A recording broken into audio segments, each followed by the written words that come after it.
તો સૌથી પહેલાં હું તમને સમજાવીશ કે આપણે આ કોર્સમાં કેવી રીતે મેઇન્સની તૈયારી કરીશું એનો હું તમને રોડમેપ આપીશ અને આ લેક્ચરમાં આપણે ટોટલી સૌથી પહેલાં કમ્પેરિઝન કરીશું. ઓકે, તમારામાંથી ઘણા વિદ્યાર્થી મિત્રો જીપીએસસી મેઇન્સ ક્લાસ 1-2ની તૈયારી કરતા હશે, ક્લાસ 1-2નો ટાર્ગેટ બનાવીને બેઠા હશે. ઓકે, એને એ પ્રમાણે તૈયારી કરતા હશે તો એનો પણ રોડમેપ આપીશું. સાથે સાથે અમુક વિદ્યાર્થીઓ હશે કે જે ડીવાયએસઓ, એસટીઆઈ, પીઆઈ જેવી પરીક્ષાઓ કે જે સુપર ક્લાસ 3ની પરીક્ષાઓ છે એ પરીક્ષાઓની પણ તૈયારી કરતા હશે. પ્લસ હવે તાજેતરમાં જ જીએસએસએસબી દ્વારા જાહેર કરવામાં આવ્યું છે કે જે લોકો head clerk, office assistant, senior ક્લર્કની પરીક્ષા આપવા માંગતા હોય એ લોકોએ પ્રિલિમ ક્વોલિફાય કરીને અને ઇંગ્લિશની મેઇન્સની એક્ઝામ આપવાની રહેશે. તો એમાં એ ટાર્ગેટ બનાવીને જે વિદ્યાર્થી મિત્રો બેઠા છે તો એ લોકોને પણ અહીંયા મિત્રો પ્રોપર ગાઈડન્સ આપીશ. સૌપ્રથમ આપણે આ મેઇન્સના કોર્સમાં ઇંગ્લિશ ડિસ્ક્રિપ્ટિવમાં કેવી રીતે તૈયારી કરીશું અને હું તમને કેવી રીતે તૈયારી કરાવવાનો છું એ જરા સૌથી પહેલાં સમજી લઈએ. તો દેખીતી વાત છે મિત્રો કે મેઇન્સનો જે કોર્સ પરીક્ષામાં આવે છે, પરીક્ષામાં તમારે જે લખવાનું હોય છે એમાં આપણે કુલ 2 ભાગ પાડી શકીએ છીએ. કયા 2 ભાગ? તો એક મિત્રો એમસીક્યુઝના પણ પ્રશ્નો આવે છે, એમસીક્યુઝ ફોર્મમાં પણ પ્રશ્નો આવે છે કે જેમાં તમને ઇંગ્લિશ ગ્રામર અને વોકેબના પ્રશ્નો પૂછે છે. તો દેખીતી વાત છે કે ઇંગ્લિશ ગ્રામર અને ઇંગ્લિશ વોકેબના એમસીક્યુઝ ફોર્મમાં જે પ્રશ્નો આવે છે એની જો તૈયારી તમારી વ્યવસ્થિત હશે તો એમાં તમે શોર્ટ માર્ક્સ લઈ શકો છો. એમાં તમારે વધારે લખવાનું નથી. સિમ્પલી એમસીક્યુ જે પ્રશ્ન છે પ્રશ્ન વાંચીને અને નીચે જે 4 કે 5 ઓપ્શન આપ્યા હોય છે એમાંથી સાચું ઓપ્શન જસ્ટ સિલેક્ટ કરવાનું છે. ઓકે, એટલું કરો એટલે તમને 1 રોકડો માર્ક મળે. ઓકે, અમુક પરીક્ષાઓમાં એ એમસીક્યુ ફોર્મમાં જે પ્રશ્નો છે ગ્રામર અને વોકેબના એ 15 માર્ક્સના પણ હોય છે, અમુક પરીક્ષાઓમાં 20 માર્ક્સના પણ હોય છે, અમુક પરીક્ષાઓમાં 10 માર્ક્સના પણ હોય છે. તો એ 10 માર્ક્સ પણ મિત્રો આપણા માટે મેટર કરે છે. તો 10 માર્ક્સ, 15 માર્ક્સ કે 20 માર્ક્સનું છે ઇંગ્લિશ ગ્રામર અને વોકેબના જે એમસીક્યુઝ ફોર્મમાં પ્રશ્નો પૂછાય છે એ કવર કરવું ખૂબ જ જરૂરી છે. તો એની તૈયારી કેવી રીતે કરવી જોઈએ, કયા કયા આઈએમપી ટોપિક આપણે કવર કરવા જોઈએ, તો એનું પ્રોપર ગાઈડન્સ મિત્રો આ વિડીયોમાં તમને આપવાનું છે. ઓકે, બીજો પોર્શન શું છે મિત્રો? તો બીજો પોર્શન દેખીતી વાત છે કે ડિસ્ક્રિપ્ટિવ. ઓકે, જેનાથી ગુજરાતમાં સૌથી વધુ વિદ્યાર્થીઓ જેનાથી ડરે છે એ છે મિત્રો ડિસ્ક્રિપ્ટિવ ઇંગ્લિશ લેંગ્વેજ. ઓકે, એટલે ઇંગ્લિશ લેંગ્વેજનું પેપર કે જે ડિસ્ક્રિપ્ટિવ ફોર્મમાં હોય છે. હવે ડિસ્ક્રિપ્ટિવ ફોર્મેટ મીન્સ શું? ગુજરાતીમાં એને વર્ણનાત્મક કહેવાય છે. એટલે તમારે એમાં લખવાનું હોય છે. એમાં કોઈ એમસીક્યુ નથી હોતા કે જેમાં આરામથી ટીક કરી શકાય. એમાં મિત્રો કોઈ હિન્ટ નથી આપેલી હોતી. જસ્ટ તમને કહેવામાં આવે કે આ 4 કે 3 તમને ટાઇટલ આપેલા છે એસેના. ઓકે, એ 3 કે 4માંથી કોઈ એક ટોપિક ઉપર, કોઈ એક ટાઇટલ ઉપર એસે લખો. 150 શબ્દોમાં પણ હોઈ શકે, 200 શબ્દોમાં હોઈ શકે, 250 શબ્દો કે 300 શબ્દોમાં પણ તમને લખવાનું કહ્યું હોય. ઓકે, તો એ જ રીતે લેટર રાઇટિંગ છે. હવે તો મિત્રો છેલ્લા કેટલાક સમયથી ઓનલી ફોર્મલ લેટર પૂછાય છે કે ફોર્મલ લેટર લખો. ઓકે, એમાં કોઈને કંઈ એડવાઇસ આપતો લેટર લખવાનો હોય, સજેશન આપતો લેટર લખવાનો હોય, ઇન શોર્ટ લેટર લખવાનો હોય છે. એમાં પણ કોઈ હિન્ટ નથી હોતી. તમારે જ આખું લેટરનું ડ્રાફ્ટિંગ પરીક્ષામાં કરવાનું હોય છે. એ જ રીતે રિપોર્ટ રાઇટિંગ પૂછાય છે તો એ પણ આપણે આગળ સમજીશું. ઓકે, તો ઇન શોર્ટ તમે કોઈ પણ જીપીએસસી હોય, જીએસએસએસબી જે નવી હવે ભરતી આવવાની છે એ હોય, ઓકે, કે પછી જીપીએસસીમાં પણ ક્લાસ 1-2 કે સુપર ક્લાસ 3 હોય, એ જે મેઇન્સનું ઇંગ્લિશનું પેપર છે એના 2 પાર્ટ કરી શકાય છે મિત્રો. દેખીતી વાત છે. ઓકે, તો હવે હું તમને આ કોર્સમાં જે બંને પાર્ટ છે બંને પાર્ટની તૈયારી કેવી રીતે કરાવવાનો છું એનું થોડુંક તમને એક એટ અ ગ્લાન્સ સમજાવી દઉં, ઓવરવ્યૂ આપી દઉં કે તમને આખા કોર્સમાં કેવી રીતે તૈયારી કરાવવાની છે. ઓકે, તો ચાલો સૌથી પહેલા એમસીક્યુઝ જે પૂછાય છે કે જે 10 માર્ક્સ, 15 માર્ક્સ કે 20 માર્ક્સ આનું તમને કવર કરતું જે કન્ટેન્ટ છે એ તમને આ કોર્સમાં મળશે. એનું ગાઈડન્સ પણ મળશે અને એના માટે સૌથી મહત્વનું ઇનિશિયેટિવ, સૌથી મહત્વનું પગલું આપણે આ કોર્સમાં ભરવાના છીએ એ છે કે આ માર્ક્સ કવર કરવા માટે જે ઓલ્ડ પેપર્સ છે ધ્યાનમાં રાખીશું. આ બાબત દરેક કોર્સના વિદ્યાર્થીઓને લાગુ પડે છે. એ ચાહે જીપીએસસી 1-2 વાળા વિદ્યાર્થી હોય, super class 3 DYSO, STA, PI જેવી એક્ઝામ્સના વિદ્યાર્થીઓ હોય કે પછી જીએસએસએસબીના વિદ્યાર્થી મિત્રો હોય. આ ઓલ્ડ પેપર્સ એટલે જીપીએસસી દ્વારા કન્ડક્ટ થયેલા જૂના પેપરો, જૂની પરીક્ષાઓ, એ જૂની પરીક્ષાઓમાં જે પ્રશ્નો પૂછાયા છે ઇંગ્લિશ ગ્રામર અને વોકેબના એમસીક્યુઝ ફોર્મમાં, એ બધા પેપર લાઈવમાં તમને એ બધા પેપરોનું સોલ્યુશન કરાવીશ, જે યુટ્યુબમાં નહીં મળે ફ્રીમાં. ઓકે, મે બી યુટ્યુબમાં ખાસ તમને યુટ્યુબમાં ફ્રીમાં એ પેપર સોલ્યુશન કોઈ કરાવતું પણ નથી. મોટે ભાગે કરાવે છે તો અઘરું છે કે એને વિદ્યાર્થીઓના મગજમાં ઘુસાડવું. તો હું તમને એ લેવલે આ ઓલ્ડ પેપર સોલ્યુશન કરાવીશ કે તમને જેમ જેમ પેપર સોલ્યુશનના વિડીયો જોતા જશો એમ એમ એક કોન્ફિડન્સ આવતો જશે કે આપણે આ ગ્રામર અને વોકેબ કે જે એમસીક્યુઝ ફોર્મમાં પૂછાય છે એમાં તો આપણે મેક્સિમમ માર્ક્સ કવર કરી શકીએ છીએ, સિક્યોર કરી શકીએ છીએ. અને હંમેશા યાદ રાખીશું, જ્યારે પણ તમે મેઇન્સની પરીક્ષા આપો ત્યારે સૌ પ્રથમ જે એમસીક્યુઝમાં પૂછાયેલા ગ્રામર વોકેબના પ્રશ્નો છે એના જવાબ સૌથી પહેલાં તમારે અટેન્ડ કરી લેવાના, કારણ કે એમાં જ તમે મેક્સિમમ માર્ક્સ એક્વાયર કરી શકો એમ છો. એમાં તમે 4 કે 5 ઓપ્શનમાંથી સાચું ઓપ્શન સિલેક્ટ કર્યું એટલે એ 1 માર્ક તમને ફાઇનલ મળવા પાત્ર છે. ચાલો, ક્લિયર ફ્રેન્ડ્સ? તો આ કોર્સમાં આપણે આ પહેલું ઇનિશિયેટિવ લેવાના છીએ કે જે ગુજરાતભરમાં ક્યાંય કોઈ કરાવતું નથી, એ આપણે આ કોર્સમાં તમને કરાવીશું. તો ચાલો, આ એક કામ ક્લિયર. પછી તમને બીજો પ્રશ્ન એ થાય કે સાહેબ ગ્રામર અને વોકેબ તમે ઓલ્ડ પેપર સોલ્યુશન કરાવશો, તો જે પરીક્ષામાં ટોપિક, જે ગ્રામર અને વોકેબના પ્રશ્નો પૂછાય છે જે ટોપિકના, એ ટોપિકના વિડીયો તો હોવા જોઈએ ને. માની લો કે સાહેબ ટેન્સના પ્રશ્નો પૂછાય છે તો ટેન્સના વિડીયો પણ હોવા જોઈએ ને. ટ્રાન્સફોર્મેશનના પ્રશ્નો પૂછાય છે, એક્ટિવ પેસિવના પ્રશ્નો પૂછાય છે, ડાયરેક્ટ ઇનડાયરેક્ટ સ્પીચના પ્રશ્નો પૂછાય છે, સબ્જેક્ટ વર્બ એગ્રીમેન્ટ પૂછાય છે, કોઝ કનેક્ટિવ્સના પ્રશ્નો પૂછાય છે, કોહેઝિવના પ્રશ્નો પૂછાય છે, ડિટરમાઇનર્સના પ્રશ્નો પૂછાય છે, few, a few, the few, little, a little, the little, some, any, every, each, આ બધા જે ડિટરમિનર્સ છે એના પણ પ્રશ્નો પૂછાય છે. તો તમને ઓલરેડી કોર્સમાં જોઈ લો, તમને ઓલરેડી એ બધા ચેપ્ટર્સના વિડીયો આપી દીધા છે અને એમાં પણ આપણે અપડેટેડ વિડીયો આપીશું. પણ જે આપ્યા છે એ વિડીયો તમારા માટે ઇનફ છે. આ એમસીક્યુઝમાં આ માર્ક્સ કવર કરવા માટે એ વિડીયોઝ ઇનફ છે. તો તમારે આપણે આગળ જોઈએ છીએ સિલેબસ. જે પરીક્ષામાં તમને ગ્રામરના ટોપિક અને વોકેબના કયા કયા ટોપિકમાંથી પ્રશ્નો પૂછાય છે એ પણ આપણે સિલેબસ જોઈએ છીએ. એ સિલેબસ તમારે જોઈ લેવાનો છે એટલે તમને ક્લિયર થઈ જશે કે મેં તમને જે વિડીયો કોર્સ આપ્યો છે ગ્રામર વોકેબનો એમાંથી કયા કયા ચેપ્ટર કરવા. ઓકે, એ ઓલરેડી વિડીયોઝ આપ્યા છે એમાંથી કરવાનું છે તમારે. એમાં તમને કોઈ પણ ક્વેરી હોય એ વિડીયો જુઓ, એમાં ટોપિકમાં કોઈ પણ ક્વેરી હોય તો એ ક્વેરીના સોલ્યુશન માટે આપણે ડાઉટ ક્લિયરિંગ સેશન રાખીશું. એ વખતે તમારે મને પૂછી લેવાનું, અથવા તો તમે મને પર્સનલ નંબર પર ફોન કરીને પણ એ ક્વેરી વિશે પૂછી શકો છો. પણ ધ્યાનમાં રાખીશું, તમે મને જ્યારે ફોન કરો ત્યારે હું અત્યારે લેક્ચરમાં છું માની લો, તો અમુક સ્ટુડન્ટ્સના ફોન અત્યારે આવતા હશે તો હું ફોન નહીં ઉપાડું, દેખીતી વાત છે ને. તો તમારો ફોન ના ઉપાડું તો એનો મિનિંગ એ નથી કે સર તમારી સાથે, હું તમારી સાથે વાત કરવા નથી માંગતો. ક્લિયર? આ મગજમાં ફિટ કરી દેજો કે ફોન ના ઉપાડો એનો મિનિંગ એ નથી કે વાત કરવા નથી માંગતો. તો શું કરવાનું? ફોન ના ઉપાડો તો 1-2 કલાક પછી કરવાનો. કદાચ 1-2 કલાક પછી ફોન ના ઉપાડો તો એના પછી 1-1 પછી કરવાનું. ક્લિયર થયું? બીજું, કદાચ કોલબેક કરવું મારા માટે કેટલીક વાર પોસિબલ એટલા માટે નથી બનતું કે ઘણા ફોન આવેલા હોય તો બધાને કોલબેક કરવાનો ટાઈમ નથી રહેતો. લેક્ચર પતાવીને બીજું લેક્ચર હોય, પછી લેક્ચર પતાવીને પછી જમવાનું હોય, અથવા કોઈ પણ બીજું પર્સનલ કામ હોય. ક્લિયર? તો ધ્યાનમાં રાખીશું. ઓકે, ફોન તો ઉપાડીશ, ફ્રી હોઈશ તો તરત ફોન ઉપાડીશ તમારો. ચલો, તો આ એક પોર્શન મિત્રો આ રીતે આપણે આગળ વધીશું.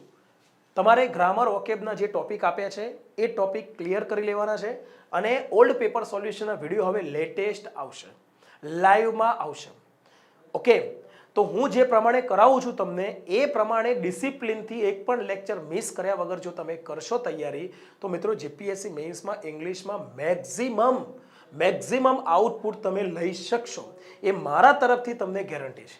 પરંતુ તમારા તરફથી પણ મને એક ગેરંટી મળવી જોઈએ કે સાહેબ અમે પણ અમારા ટાઈમ ટેબલ શેડ્યુલને ફોલો કરતાં બીજા પણ વિષયો છે, બીજા વિષયોની પણ તૈયારી કરતાં દિવસમાં 2 કલાક કે 3 કલાક કે 2.5 કલાક કે 1.5 કલાક અમારી કેપેસિટી પ્રમાણે અમને લાગે છે કે ઇંગ્લિશ માટે અમે આટલો સમય દિવસનો આપીશું તો ઇટ ઇઝ ઇનફ.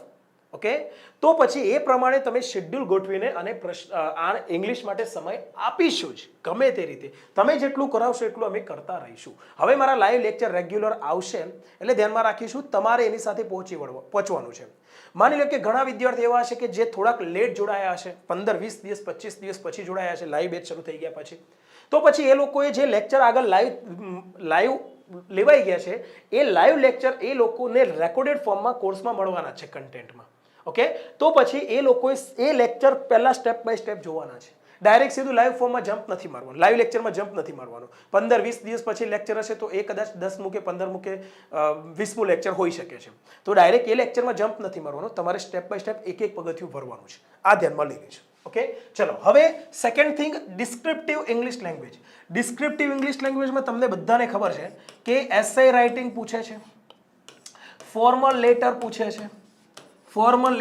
છે, ઓકે, રિપોર્ટ રાઇટિંગ પૂછે છે, રિપોર્ટ આપવાનું કહે છે, રિપોર્ટ લખવાનું પૂછે છે. ક્લિયર? તો એના કેટલાક પ્રિન્સિપલ્સ છે મિત્રો કે રિપોર્ટ કેવી રીતે લખવાનું હોય, એસે કેવી રીતે લખાય, ફોર્મલ લેટર કેવી રીતે લખાય, એનો કોઈક સ્પેસિફિક ડ્રાફ્ટ છે, એ ડ્રાફ્ટ અહીંયા આપણે સમજીશું. ઓકે, રિપોર્ટ તમને પૂછે, પ્રેસે રાઇટિંગ પૂછે, પ્રેસે રાઇટિંગ, સંક્ષિપ્ત લેખન. ઓકે, આખો પેરેગ્રાફ આપ્યો અને ત્રીજા પાર્ટમાં ફેરવવાનો હોય છે. સૌથી વધુ માર્ક્સ આમાં કપાય છે મિત્રો.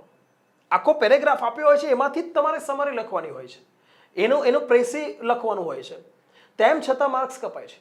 સૌથી વધુ ટોપર્સના જે માર્ક્સ કપાયા છે આમાં કપાયા છે, પ્રેસીમાં. તો એની પણ હું તમને હિન્ટ આપીશ, એનું ગાઈડન્સ આપીશ કે કેવી રીતે લખવું, એની પ્રેક્ટિસ કરાવીશ તમને. હું તમને એસે કેવી રીતે લખવું એ તમને લાઈવમાં ક્લિયર કરાવીશ. આખો એક ટોપિક લઈ લઈશું, એ ટોપિક પર ચર્ચા કરીશું, એ ટોપિક પર બ્રેઇન સ્ટોર્મિંગ કરીશું. ઓકે, એની વોકેબ પર ચર્ચા કરીશું, એની સેન્ટેન્સ ફોર્મેશન, વાક્યો કેવી રીતે બનાવવા ઇંગ્લિશમાં એની ચર્ચા કરીશું. ક્લિયર? એના પછી ચર્ચા કર્યા પછી, બ્રેઇન સ્ટોર્મિંગ કર્યા પછી એના જે આઈડિયાઝ આપણા મગજમાં આવ્યા છે એ આઈડિયાઝને પ્રોપરલી ડ્રાફ્ટ કરવાની પ્રોસેસ કરીશું. એ ડ્રાફ્ટ કર્યા પછી એક રફ વર્ક કર્યા પછી એમાં કયા કયા સુધારા થઈ શકે છે એનું આપણે ઓબ્ઝર્વેશન કરીશું. ઓબ્ઝર્વેશન કર્યા પછી એનું એડિટ કરીશું, રફ વર્ક જે છે એને એડિટ કરીશું અને એડિટ કરીને ફાઇનલ રાઇટિંગ કરીશું. મતલબ કે એસે રાઇટિંગ પ્રોપર આદર્શ કઈ રીતે લખવો જોઈએ એ તમને સમજાવીશ. અને આના ઉપર ભાર એટલા માટે જ આપીશું, ધ્યાનમાં રાખીશું, એસે રાઇટિંગ પર હું એટલા માટે જ ફોકસ વધારે કરાવીશ તમારું કે તમે મેઇન્સનું પેપર જ્યારે આપો છો ત્યારે સૌથી પહેલા એસે રાઇટિંગનો પ્રશ્ન હોય છે. સૌથી પહેલો પ્રશ્ન એસે રાઇટિંગનો હોય છે. તો તમે જ્યારે એસે લખશો, તમારો જે આન્સર પેપર જ્યારે પેપર ચેક કરનાર વ્યક્તિ પાસે જશે, એ સાહેબ પાસે જશે, ત્યારે first impression is the last impression. સૌથી પહેલું તમે જે લખ્યું છે એ જો વ્યવસ્થિત લખ્યું હશે ને તો સીધી એમના મગજ પર ઇમ્પેક્ટ પડશે અને સીધા તમે એ પેપર ચેકરને ઇમ્પ્રેસ કરી દેશો. તો એ પણ બહુ મેટર કરે છે કે પેપર કેવી રીતે સારું લખવું. ઓકે, શરૂઆત જે છે એ જો સારી હશે ને તો 100% મિત્રો છેલ્લે પછી પેપર સેટરને છેલ્લે એને અંદરથી ઈચ્છા થઈ જાય, ચલો ભાઈ 3 માર્ક્સ વધારે આપી દો, 2-3 માર્ક્સ વધારે આપી દો. ખરેખર મજા આવી ગઈ. તમે જુઓ, કોઈ પણ ઘરના ઘરે જાઓ, કોઈ પણ ના ઘરે, તમારા સગાવાલાના ઘરે જાઓ ત્યારે એ આપણને સૌથી પહેલા અમને ઘરે પગ મૂકીએ છીએ અને આપણને જ્યારે મળે છે, જુએ છે, ત્યારે એ જે હાવભાવથી આપણને આવકારે છે, ઓકે, એ સૌથી વધુ મેટર કરે છે. જો એમનું મોઢું પડી ગયેલું હશે ને તો પછી આપણે અડધો કલાક કે કલાક ત્યાં બેસીશું ને ત્યારે આપણો મૂડ પણ એવો જ રહેશે. અને એકદમ હસતા ચહેરે જો તમને આવકારશે ને મિત્રો તો તમે પણ ત્યાં એમના ઘરે અડધો કલાક કે પોણી કલાક કે કલાક જે વિતાવશો ને એ હસતા ચહેરે વિતાવશો. સિમ્પલ વસ્તુ છે, એ આ પણ મેટર કરે છે મિત્રો. રાઇટિંગ જે લેખન છે એ કેટલું ઇમ્પોર્ટન્ટ છે એ આપણે જ્યારે કોઈ પણ નોવેલ, કોઈ પણ ન્યૂઝપેપર કોઈ પણ આર્ટિકલ વાંચીએ તો ખ્યાલ આવે કે એ આપણા ઉપર કેટલી ઇમ્પ્રેશન ઊભી કરતું હોય છે. તો એ જ વસ્તુ તમારે પેપર ચેકરને બતાવવાની છે મિત્રો, કે I can Impress you with my writing. હું મારી રાઇટિંગથી તમને ઇમ્પ્રેસ કરી શકું છું. I can create impression, I can create influence through my writing. હું મારી રાઇટિંગ થકી ઇન્ફ્લુઅન્સ ઊભું કરી શકું છું, ઇન્ફ્લુઅન્સ પેદા કરી શકું છું. ક્લિયર થઈ રહ્યું છે ફ્રેન્ડ્સ? તો આ બાબત આપણે આના ઉપર કામ કરીશું. ટોટલ 3 મહિનાની આખી પ્રોસેસ છે. 3 મહિનામાં આખો સિલેબસ આપણે કમ્પ્લીટ ભણવાનો છે. અને 3 મહિના બાકીના જે 3 મહિના છે, 3 મહિનામાં તમારે રિવિઝન કરવાનું છે. બાકીના 3 મહિનામાં હું તમને મેક્સિમમ પ્રેક્ટિસ કરાવીશ, ગાઈડન્સ આપતો રહીશ. આ 3 મહિના મારે જોર લગાવવાનું છે, બાકીના 3 મહિના તમારે જોર લગાવવાનું છે. આટલી પ્રોસેસમાંથી જો તમે ગો થ્રુ થઈ ગયા તો મિત્રો તમે જીપીએસસી મેન્સમાં ઇંગ્લિશમાં અ ફુલ્લી કોન્ફિડન્ટ પર્સન બની જશો.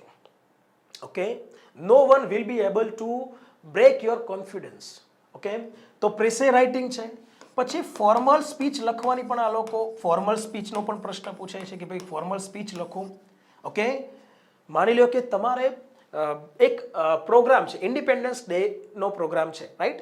સ્વાતંત્ર્ય દિન પર તમારે એક સ્પીચ આપવાની છે અને તમે એક ઓફિસર છો. એઝ એન ઓફિસર એક કોલેજમાં જઈને તમારે સ્પીચ આપવાની છે અને સ્પીચમાં તમારે એક ટોપિક પર થોડુંક ફોકસ કરવાનું છે. કયો ટોપિક છે? તો એ ટોપિક પણ અંદર આપેલો હોય કે ભાઈ આ ટોપિક, એઝ ફોર એક્ઝામ્પલ સમજી લો કે ક્લીનલીનેસ, સ્વચ્છતા. તો ઇમ્પોર્ટન્સ ઓફ ક્લીનલીનેસ, આ આઈડિયાને તમારે તમારી એ સ્પીચમાં ઇન્ટ્રોડ્યુસ કરવાનો છે અને એક્સપ્રેસ કરવાનો છે, વ્યક્ત કરવાનો છે. ઓકે ફ્રેન્ડ્સ, તો ધ્યાનમાં રાખીશું. લાઈવમાં જે વિદ્યાર્થી મિત્રો છે તમારી કોમેન્ટ વાંચું છું. પહેલાં મને આ જેટલા મુદ્દા છે ક્લિયર કરાવી દો. વચ્ચે વચ્ચે જો હું તમારી કોમેન્ટ વાંચીશ તો મારે જે મુદ્દા ક્લિયર કરાવવા છે એમાં ડિસ્ટર્બન્સ રહેશે. મુદ્દા તમને ક્લિયર કરાવી દઉં કે આખા કોર્સમાં હું કેવી રીતે તમને ભણાવવાનો છું એ સમજી લો. પછી તમારી કોમેન્ટના તમારા પ્રશ્નોના જવાબ આપીશ. ઓકે, તો ફોર્મલ સ્પીચમાં આ રીતનો એ લોકો કહે છે. હવે ફોર્મલ સ્પીચ તમારે બહુ 100 થી 150 શબ્દોમાં લખવાની હોય છે.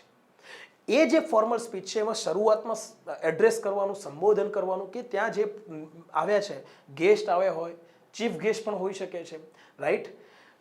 વ્યવસ્થિત સન્માનિત રિસ્પેક્ટેબલ પીપલ હોઈ શકે છે, એડલ્ટ્સ પણ હોઈ શકે છે, વડીલો, સ્ટુડન્ટ્સ હશે, રાઈટ? એડલેસન્ટ્સ હશે, ટીચર્સ હશે. તો એ બધાને એક વ્યવસ્થિત રીતે એ લોકોને કેવી રીતે એડ્રેસ કરવા, અને એડ્રેસ કર્યા પછી જે સબ્જેક્ટ પર તમારે થોડુંક એ લોકોની સામે એક્સપ્રેસ કરવાનું છે, વ્યક્ત કરવાના છે વિચારો, એને કેવી રીતે વ્યક્ત કરવા, સ્પીચ કેવી રીતે આપવી, એને કેવી રીતે ઇંગ્લિશમાં સેન્ટેન્સીસમાં ડ્રાફ્ટ કરવું, એનું આપણે પ્રોપર પ્રેક્ટિસ કરીશું. ક્લિયર? તો ફોર્મલ સ્પીચ છે. પછી visual information, right? What is visual information?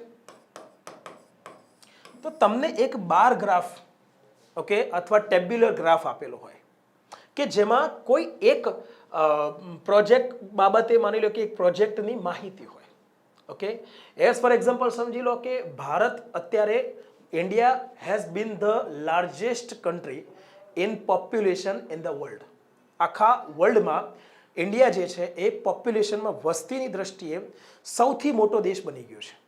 તો એમાં ભારતની માની લો કે દરેક ડિકેડ, ઓકે, છેલ્લા 5 દશકા, એ દશકાનો ગ્રાફમાં એ લોકોએ ડિટેલ આપી હોય. ઓકે, કે 1961 થી 1970 સુધીની વસ્તી કેટલી હતી ભારતની, એના પછી 1971 થી 1980, okay, 1981 to 1990, 1991 to 2000, okay, 2001 to 2010, 2011 to 2020. Okay, આ અલગ અલગ 10 વર્ષની ભારતની વસ્તી, તો એમાં કેવી રીતે વધતી ગઈ, કયા કયા દશામાં વધારે વસ્તી વધી છે, છેલ્લા લેટેસ્ટ યર્સમાં વસ્તી ભારતની કેટલી વધી, આવું એક કમ્પેરિઝન કરતું એક તમને વિઝ્યુઅલ ઇન્ફોર્મેશન એક ડાયાગ્રામ આપે. ઓકે, એ કાં તો ટેબ્યુલર ફોર્મમાં હોઈ શકે છે અથવા બાર ફોર્મમાં હોઈ શકે છે. તો એના ઉપર તમારે પ્રોપર એક નીચે વ્યવસ્થિત પેરેગ્રાફ લખવાનો હોય છે કે એ આપણને કઈ કઈ ઇન્ફોર્મેશન આપે છે. તો એ વિઝ્યુઅલ ઇન્ફોર્મેશન, જો અહીંયા ઇન્ફોર્મેશન શબ્દ ખાસ ધ્યાનમાં રાખજો. અહીંયા ઇન્ફોર્મેશન શબ્દ એટલે કે એ જે ટેબ્યુલર ગ્રાફ હોય છે કે પછી બાર ગ્રાફ હોય છે, એ તમને પ્રોપર ઇન્ફોર્મેશન આપે છે. એ ઇન્ફોર્મેશન જે છે ટેબ્યુલર ફોર્મમાં, એમાં એક પણ ઇન્ફોર્મેશન રહી ન જાય એ રીતે તમારે ઇંગ્લિશના સેન્ટેન્સમાં કમ્પેરિઝન કરતાં કરતાં વ્યવસ્થિત તમારે એક વ્યવસ્થિત પેરેગ્રાફ લખવાનો છે. એ 100 શબ્દોમાં કે 150 શબ્દોમાં તમને પૂછતા હોય છે. આપણે આગળ જોઈએ છે કઈ એક્ઝામમાં કેટલા શબ્દોમાં પૂછે છે. ક્લિયર? તો પછી એ તમારે લખવાનું હોય છે, તો એની પણ આપણે આ કોર્સમાં સ્ટેપ બાય સ્ટેપ આ બધી જ બાબતો શીખવાના છીએ. ઓકે, પછી ટ્રાન્સલેશન. તમને ટ્રાન્સલેશન પૂછે છે. ઓકે, ટ્રાન્સલેશન ભાષાંતર. ગુજરાતીમાં આખો એક પેરેગ્રાફ આપ્યો હોય અને એને તમારે ઇંગ્લિશમાં ટ્રાન્સલેટ કરવાનો છે. ઓકે, અને ગુજરાતી ભાષાનું પેપર હોય તો એમાં તમને ઇંગ્લિશમાં આખો પેરેગ્રાફ આપ્યો હોય એને ગુજરાતીમાં, ઓકે, એને ગુજરાતીમાં ટ્રાન્સલેટ કરો. ક્લિયર? તો આપણે અહીંયા ઇંગ્લિશના મેન્સના પેપરમાં ગુજરાતીમાં પેરેગ્રાફ આપશે અને એને તમારે ઇંગ્લિશમાં ટ્રાન્સલેશન કરવાનું છે. રાઈટ? તો એ ટ્રાન્સલેશન પણ સમજીશું. અને ટ્રાન્સલેશન તમને ધ્યાનમાં રાખો, બહુ ઇમ્પોર્ટન્ટ મુદ્દો છે. આ ટ્રાન્સલેશન જો તમે આ જે બધા ટોપિક છે, essay writing, formal letter writing, report writing, précis writing, formal speech અને વિઝ્યુઅલ ઇન્ફોર્મેશન, આ જે હું તમને શીખવાડવાનું છું એ પ્રોપર ટ્રાન્સલેશન મેથડ સાથે શીખવાડવાનું છું. ગ્રામર ટ્રાન્સલેશન મેથડ સાથે, કે જેમાં ગ્રામેટિકલ સેન્ટેન્સ સ્ટ્રક્ચર્સ જે છે, ઇંગ્લિશમાં જે વાક્ય રચનાઓ છે, સાચી વાક્ય રચનાઓ કેવી રીતે બનાવવી, એ જો શીખવાડવાનું છે. એમાં જો પૂરેપૂરું ધ્યાન દઈને જો તમે પૂરેપૂરું ઇન્વોલ્વમેન્ટ રાખ્યું, ઓકે, પૂરેપૂરા જો તમે એમાં સંડોવાયેલા રહેશો, ક્લિયર, જે કંઈ પણ હું શીખવાડું છું એમાં પૂરેપૂરું કોન્સન્ટ્રેશન સાથે જો ભણશો, હું કહું છું એ પ્રમાણે પ્રેક્ટિસ કરતા રહેશો, એમાં ક્યાંય પણ તકલીફ પડે તો હું ઊભો છું, બેઠો છું એમ નહીં, ઊભો છું. ઓકે, એની જવાબદારી મારી, એ તમારી તકલીફ દૂર કરીશ. આમાં જો ધ્યાન આપી દીધું મિત્રો, તો ટ્રાન્સલેશન માટે તમારે અલગથી કોઈ મહેનત કરવાની જરૂર નથી. ગુજરાતીમાં જે પેરેગ્રાફ આપ્યો છે, એમાં જે શબ્દો આપ્યા છે, એનું ઇંગ્લિશ શું થાય એ મિત્રો આમાં હું તમને જે લેવલે પ્રેક્ટિસ કરાવવાનું છું, જે લેવલે શીખવાડવાનું છું, બ્રેઇન સ્ટોર્મિંગ સાથે, ઓકે, ઇન્ટેન્સિવ પ્રેક્ટિસ સાથે, ઇન્ટેન્સિવ રીડિંગ કેવી રીતે કરવું એ પણ આમાં તમને ક્લિયર કરાવવાનું છું. ક્લિયર? તો એ જો તમે કરશો તો તમે આરામથી ટ્રાન્સલેશનમાં પણ માર્ક્સ કવર કરી શકશો. ઓકે, તો ધ્યાનમાં લઈ લો. In this way we will go through this course. Regular lecture, live lecture રહેશે. હવે તમારે આમાં જોર મારવાનું છે. હવે વાત રહી વિદ્યાર્થી મિત્રોની કે સાહેબ વોકેબ યાદ નથી રહેતી, તો ધ્યાનમાં લઈ લો. વોકેબ, આ બધામાં મિત્રો બે બાબતો સૌથી મહત્વનો રોલ ભજવે છે. એક છે વોકેબ અને બીજું છે ગ્રામર સેન્ટેન્સ સ્ટ્રક્ચર. ખાલી વોકેબ આવડે એનાથી પણ નહીં ચાલે. વોકેબ જે છે, શબ્દો છે, એને ઇંગ્લિશમાં પ્રોપર વાક્ય રચનામાં ગ્રંથિત કરવા એ પણ ખૂબ જ જરૂરી છે. તો આપણે એક અલગ લેક્ચર એવા પણ રાખવાના છીએ કે જે લેક્ચરમાં તમને વોકેબ એકચ્યુઅલી પ્રોપર કોન્ટેક્સ્ટમાં વાક્યમાં ઉપયોગ કરીને અને વોકેબ પાકી કરાવીશું. પરંતુ તમારે અત્યારથી જે વોકેબનો કોર્સ આ કોર્સમાં આપ્યો છે, એ વોકેબના કોર્સમાં ડેઈલી એક લેક્ચર જોવાના શરૂ કરી દેવાના છે. તમારે તમારી રીતે વોકેબનું એક્યુમ્યુલેશન કરવાનું શરૂ કરી દેવાનું છે. વોકેબ એકઠી કરવાની શરૂ કરી દેવાનું છે. વોકેબ પાકી કરવાનું તમારે જાતે. વોકેબનો કોર્સ તમને આપ્યો છે and that is very important course. See, એ એવું નથી કે એ ક્લાસ 3 માટે છે. એમાં જે વોકેબ આપી છે એ વોકેબ જીપીએસસી લેવલની જ છે. ઓકે, તો તમારે વોકેબ અત્યારથી એને એક્યુમ્યુલેટ કરવાનું શરૂ કરવાનું છે. ક્લિયર? ચલો, તો વોકેબ અને બીજું વોકેબ યાદ નથી રહેતી, એનું એકમાત્ર સોલ્યુશન એ છે કે વોકેબ પર ઇન્ટેન્સિવ પ્રેક્ટિસ થવી જોઈએ. ઇન્ટેન્સિવ પ્રેક્ટિસનો મિનિંગ શું થાય છે? Intensive practice means any vocab word, any word, okay, which you learn as a vocab, okay, એક વોકેબ તરીકે જેને તમે શબ્દને પાકો કરો છો, એ શબ્દ પર આપણે એવી રીતે પ્રેક્ટિસ કરવી જોઈએ વાક્યોમાં કે જેથી એ શબ્દ જ્યારે આપણે ભણતા હોઈએ ત્યારે મિનિમમ 4 થી 5 વાર પ્રેક્ટિસ કરતી વખતે જ રિવાઇઝ થઈ જાય, એનું રિવિઝન થઈ જાય. ઓકે, તો તમને એ વોકેબ આરામથી યાદ રહી જશે મિત્રો. ઓકે, તમને આ વોકેબ શબ્દ યાદ છે, એસે શબ્દ યાદ છે, ડિસ્ક્રિપ્ટિવ ઇંગ્લિશ શબ્દ યાદ છે. કેમ? આ ડિસ્ક્રિપ્ટિવ શબ્દ તમે જીપીએસસી નો સિલેબસ વાંચીને, જીપીએસસી ની મેઇન્સની પરીક્ષા વર્ણનાત્મક એને અંગ્રેજીમાં ડિસ્ક્રિપ્ટિવ કહેવાય છે, કેટલી વાર રિવાઇઝ કર્યું છે? ક્લિયર થઈ રહ્યું છે? એટલા માટે જ તમારે you just have to soak your self into English language. Okay, તમારે આ ઇંગ્લિશ લેંગ્વેજમાં પોતાની જાતને ડૂબાડવાની છે. ઓકે, હું તમને એ ઇંગ્લિશનું પાત્ર, ઓકે, ઇંગ્લિશનું જે પાણી છે એ પાણીથી ભરેલું પાત્ર તમારી સામે રજૂ કરવાનું છે, એટલે કે હું તમને ભણાવવાનું છું. એ પાત્રમાં પાણીમાં ડૂબકી મારવાનું કામ તો તમારે કરવાનું છે. એ હું ન કરી શકું મિત્રો. ઓકે, હું તમને ભણાવીશ, અત્યારે હું લેક્ચર લઉં છું, અત્યારે હું તમને ક્લિયર કરાવું છું કે તમે કેવી રીતે મેઇન્સની પરીક્ષાની તૈયારી કરશો. આટલું એકવાર ક્લિયર થઈ જાય ને મિત્રો, મગજમાં એક ચિત્ર ક્લિયર થઈ જાય ને, પિક્ચર ક્લિયર થઈ જાય, તો એક કોન્ફિડન્સ ઊભો થાય કે યસ, આપણે આટલા ટોપિક પાકા કરવાના છે, આ મેથડથી કરવાના છે, પ્રોપર મેથડથી. એ પ્રોપર મેથડ જો ક્લિયર થઈ જાય ને મગજમાં, તો તમે મિત્રો આરામથી એને તમે ઓવરકમ કરી શકો છો, આરામથી તમે એના ઉપર વિજય મેળવી શકો છો. ઓકે, તો આપણે આ રીતે આગળ વધવાના છીએ ફ્રેન્ડ્સ. હવે મિત્રો મેં તમને અહીંયા આખો ટોટલી ડાયાગ્રામ ક્લિયર કરાવી દીધો છે, રાઈટ? આપણે આ કોર્સમાં આ રીતે હું તમને ભણાવવાનો છું. કોર્સમાં શું મળશે એ પણ તમને કહી દીધું છે. હવે એક વાત ધ્યાનમાં લઈ લો, જો તમે આ કામ હાથમાં લીધું જ છે, ઓકે, તો આ કોર્સની ફી છે એ મેટર નથી કરતી, સમજો. ઓકે, 2-5 હજાર રૂપિયા તમે ભરી દીધા એ મેટર નથી કરતું મિત્રો. પણ તમે એકવાર કોર્સમાં જોડાયા પછી એના ઉપર તમે કેટલું વર્ક કરો છો, એના ઉપર તમે કેટલી મહેનત કરો છો, એ બહુ મેટર કરે છે. 2-5 હજાર રૂપિયા નહીં, કાલ પછી તમે ઓફિસર બનશો તો તમારા માટે 2-5 હજાર રૂપિયા કંઈ બહુ મેટર નહીં કરતા હોય. ઓકે, પણ તમને ત્યાં સુધી પહોંચાડવાનું કામ કોણ કરશે? એ 2-5 હજાર રૂપિયા નહીં, તમે જે મહેનત કરવાના છો એ મહેનત તમને ત્યાં પહોંચાડવાનું કામ કરશે. તો મહેનતનું કોઈ મૂલ્ય નથી હોતું મિત્રો. જે મહેનત છે, કામ છે, હાર્ડવર્ક છે, સ્માર્ટ વર્ક છે, એ મિત્રો એનું મૂલ્ય ક્યારેય આંકી ના શકાય.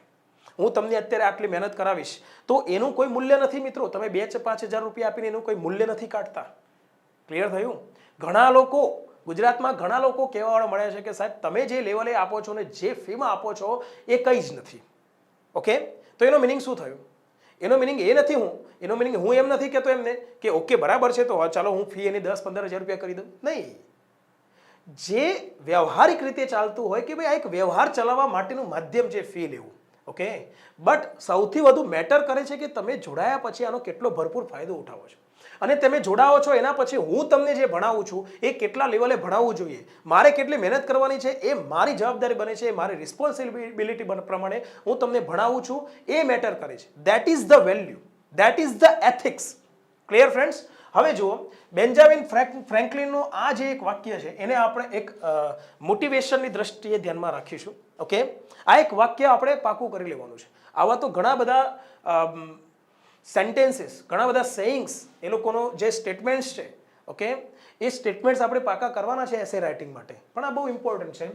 By failing to prepare. Okay, by failing to prepare એટલે તૈયારી કરવાનું ચૂકી જઈને. અહીંયા ફેલ એટલે નિષ્ફળ જવાની વાત અર્થ નથી નીકળતો. બાય ફેઇલિંગ ટુ પ્રિપેર એટલે તૈયારી કરવાનું ચૂકી જઈને.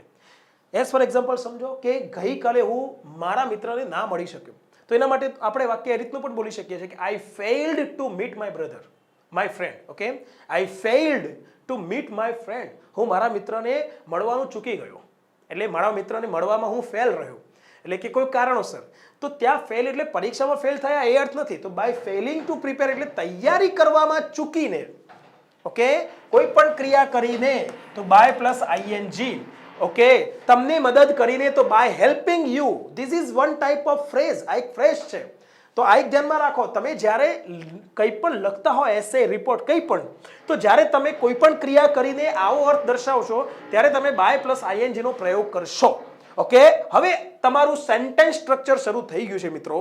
જે સેન્ટેન્સ સ્ટ્રક્ચર પર હું ફોકસ કરું એને તમે હંમેશા એના ઉપર ફોકસ કરજો મિત્રો. તમારું ઇંગ્લિશ ગ્રામર જબરદસ્ત ઇમ્પ્રૂવ થશે. એઝ ફોર એક્ઝામ્પલ સમજી લો કે તમને શીખવાડીને, તમને આ ટોપિક શીખવાડીને મને ખૂબ જ આનંદ થયો, તો આઈ હેવ ગોટ હેપી અથવા I have felt happy by teaching you this topic. તમને ગાઈડન્સ આપીને, બાય ગાઈડિંગ યુ. ઓકે, એને મદદ કરીને, બાય હેલ્પિંગ હિમ, એ સમાચાર સાંભળીને, તો by hearing the news. Clear? તો કોઈ એક પ્રોસેસ છે કે પ્રોસેસ કરીને, તો એ જે ક્રિયા છે આઈએનજી રૂપમાં આવશે ને આગળ બાય આવશે. બાયનો મિનિંગ શું થાય છે મિત્રો? બાયનો મિનિંગ થાય છે વડે, દ્વારા. તો ફેઇલિંગ એટલે ફેઇલિંગ કરવાની જે ક્રિયા છે, ફેલ થવાની ક્રિયા, નિષ્ફળ જવાની ક્રિયા, ચૂકી જવાની ક્રિયા, એ ક્રિયા થકી, એ ક્રિયા વડે, ઓકે, તૈયારી કરવાની જે ક્રિયા છે, તૈયારી કરવાનું ચૂકી જઈને, you are preparing to fail. અહીંયા જે ટુ ફેલ છે એનો મિનિંગ થાય છે મિત્રો નાપાસ થવું. જે કામ તમે હાથમાં લીધું છે એ કામમાં નિષ્ફળ જવું. તો તમે તૈયારી કરી રહ્યા છો નિષ્ફળ થવાની. ઓકે, એટલે તૈયારી કરવાનું ચૂકી જઈને તમે નિષ્ફળ થવાની તૈયારી કરી રહ્યા છો. This is a very inspiring statement by Benjamin Franklin. Benjamin Franklin દ્વારા અપાયેલું. ઓકે, તો ધ્યાનમાં રાખીશું. તો તૈયારી કરવાનું ચૂકવાનું નથી આપણે. ઓકે, આપણે હંમેશા આપણા પગ મજબૂત રાખીને તૈયારી કરવાની છે. અને જો સમયસર તૈયારી કરીએ છીએ ને મિત્રો, તો જ્યારે લડવાની વાત આવશે ને, ત્યારે તમને ક્યારેય તમારો કોન્ફિડન્સ ડાઉન નહીં થાય. ત્યારે તમારું જે તાકાત છે, જે જોશ છે, એ હંમેશા અકબંધ રહેશે. ઓકે, હવે આપણે આ એક સ્ટેટમેન્ટને આપણો એક આઈડિયલ માની શકીએ છીએ કે તૈયારી કરવાનું ચૂકવાનું નથી. જો તૈયારી કરવાનું ચૂક્યા તો આપણે તૈયારી કરી રહ્યા છીએ નિષ્ફળ થવાની. Okay, clear? તો હવે હું તમને મારું એક સ્ટેટમેન્ટ કહું છું આના ઉપરથી. જો હું હોઉં તો આને કઈ દ્રષ્ટિએ લઉં? Okay, by સક્સીડિંગ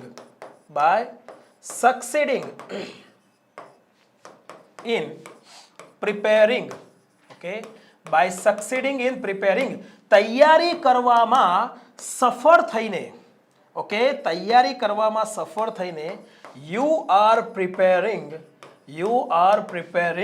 to succeed. You are preparing to succeed. Clear? Right? લખવું હોય તો લખી લો. By Shaunak Patel. Okay, right? એક એવો સમય હતો. See, I am not showing off, but it is important to convey in what situation I was before 5 years. Okay, 5 વર્ષ પહેલા I was working in my farm. હું મારા ખેતરમાં કામ કરતો હતો મિત્રો. એઝ અ ફાર્મર્સ સન, એક ખેડૂતના પુત્ર તરીકે હું 5 વર્ષ પહેલા ખેતરમાં કામ કરતો હતો. અને હું મારી પાસે જે પોટેન્શિયલ, મારી અંદર જે પોટેન્શિયલ એનર્જી હતી, મારી પાસે જે પોટેન્શિયલ પાવર હતો, એનું મને ભાન નહોતું. એ વખતે એનો ખ્યાલ જ નહોતો. મને એવું લાગતું હતું કે મારે તો ખેતી જ કરવાની છે. એક મગજમાં ઘૂસી ગયું હતું. રાઈટ? બટ એક દિવસ જ્યારે મને એવું લાગ્યું કે હું જીવનમાં ધારું તો કંઈ પણ કરી શકું છું, આ એક કોન્ફિડન્સ મારામાં ક્રિએટ થયો. ઓલરેડી મારી અંદર એ નોલેજ હતું, મારી અંદર એ સ્કિલ હતી કે હું એક સારો ઇંગ્લિશ ટીચર બની શકું છું, એક સારો સ્પીકર બની શકું છું, સ્ટુડન્ટ્સને પ્રોપર ગાઈડન્સ આપી શકું, એવી એક તાકાત મારામાં છે.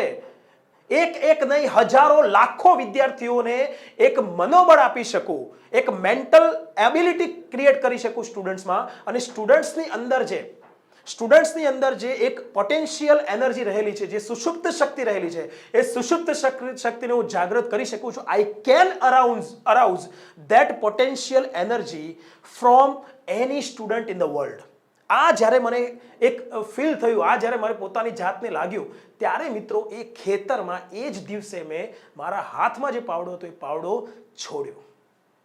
4 મહિના મેં આ દુનિયામાંથી ગાયબ થઈ જઈને 4 મહિના ફૂલ પ્રિપેરેશન કરી, પૂરી તૈયારી કરી. 4 મહિના પછી મિત્રો આ ફિલ્ડમાં હું એન્ટર થયો. સૌથી પહેલા 200 વિદ્યાર્થીઓના ક્લાસમાં that was my first lecture, and each and every student of that class was impressed by my teaching. Okay, એ દિવસે બધા વિદ્યાર્થીઓ ઇમ્પ્રેસ થયા હતા. એ દિવસે that was the first day that I have proved myself by succeeding in preparing. તૈયારી કરવામાં સફળ થઈને તૈયારી કરવામાં સફળ થવાનું છે મિત્રો, પછી એક્ઝામમાં સફળ થવાનું છે. તૈયારીમાં જો સફળ ના થઈએ તો એક્ઝામમાં કેવી રીતે સફળ થઈશું? સિમ્પલ વસ્તુ છે. By succeeding in preparing you are preparing to succeed. Simple વસ્તુ છે મિત્રો. Benjamin Franklin has given us a statement which is negative, but this is the positive one. Okay, આ એક પોઝિટિવ સ્ટેટમેન્ટ છે which you should always remember. Okay, this is my strong recommendation from me that આ જે statement છે આ statement કરતા તમે આ સ્ટેટમેન્ટ પર ફોકસ કરો. ઓકે, ગ્લાસ અધૂરો છે એના અધૂરો ખાલી છે, અડધો ખાલી છે એના કરતા અડધો ભરેલો છે એના પર ફોકસ કરો. You will definitely succeed in your life. That is the guarantee from my life. Just make an experiment in your life. તમારા જીવનમાં એક પ્રયોગ કરો. What is that experiment? Just for 21 days તમારા જીવનમાં કોઈ પણ ઘટના ઘટે એમાં હંમેશા પોઝિટિવ અને નેગેટિવ પાસું હશે જ. કોઈ દિવસ જીવનમાં એવી એક પણ ઘટના નથી કે જે ઘટનામાં મિત્રો માત્ર ને માત્ર નેગેટિવ પાસું જ હોય અથવા તો માત્ર ને માત્ર પોઝિટિવ એસ્પેક્ટ હોય. હંમેશા કોઈ પણ ઘટના મારી સામે લાવો, હું તમને પ્રૂવ કરી દેખાડીશ કે એ ઘટનામાં પોઝિટિવ એસ્પેક્ટ અને નેગેટિવ એસ્પેક્ટ આવા બે એસ્પેક્ટ હોય છે. ઓકે, બે સાઈડ વગર સિક્કો ક્યારેય ના બની શકે મિત્રો. ક્લિયર? અને જન્મ અને મૃત્યુ બે વગર આ દુનિયા શક્ય જ નથી. One who is born is sure to die. જે જન્મ્યો છે એ ચોક્કસપણે મૃત્યુ પામવાનો છે. તો હંમેશા there are always two aspects in every field in this world. Okay, તો 21 ડેઝ માટે ફક્ત તમે પોતાની જાતને જે કંઈ પણ તમારા જીવનમાં ઘટના ઘટે એને હંમેશા પોઝિટિવ એસ્પેક્ટ્સથી વિચારો.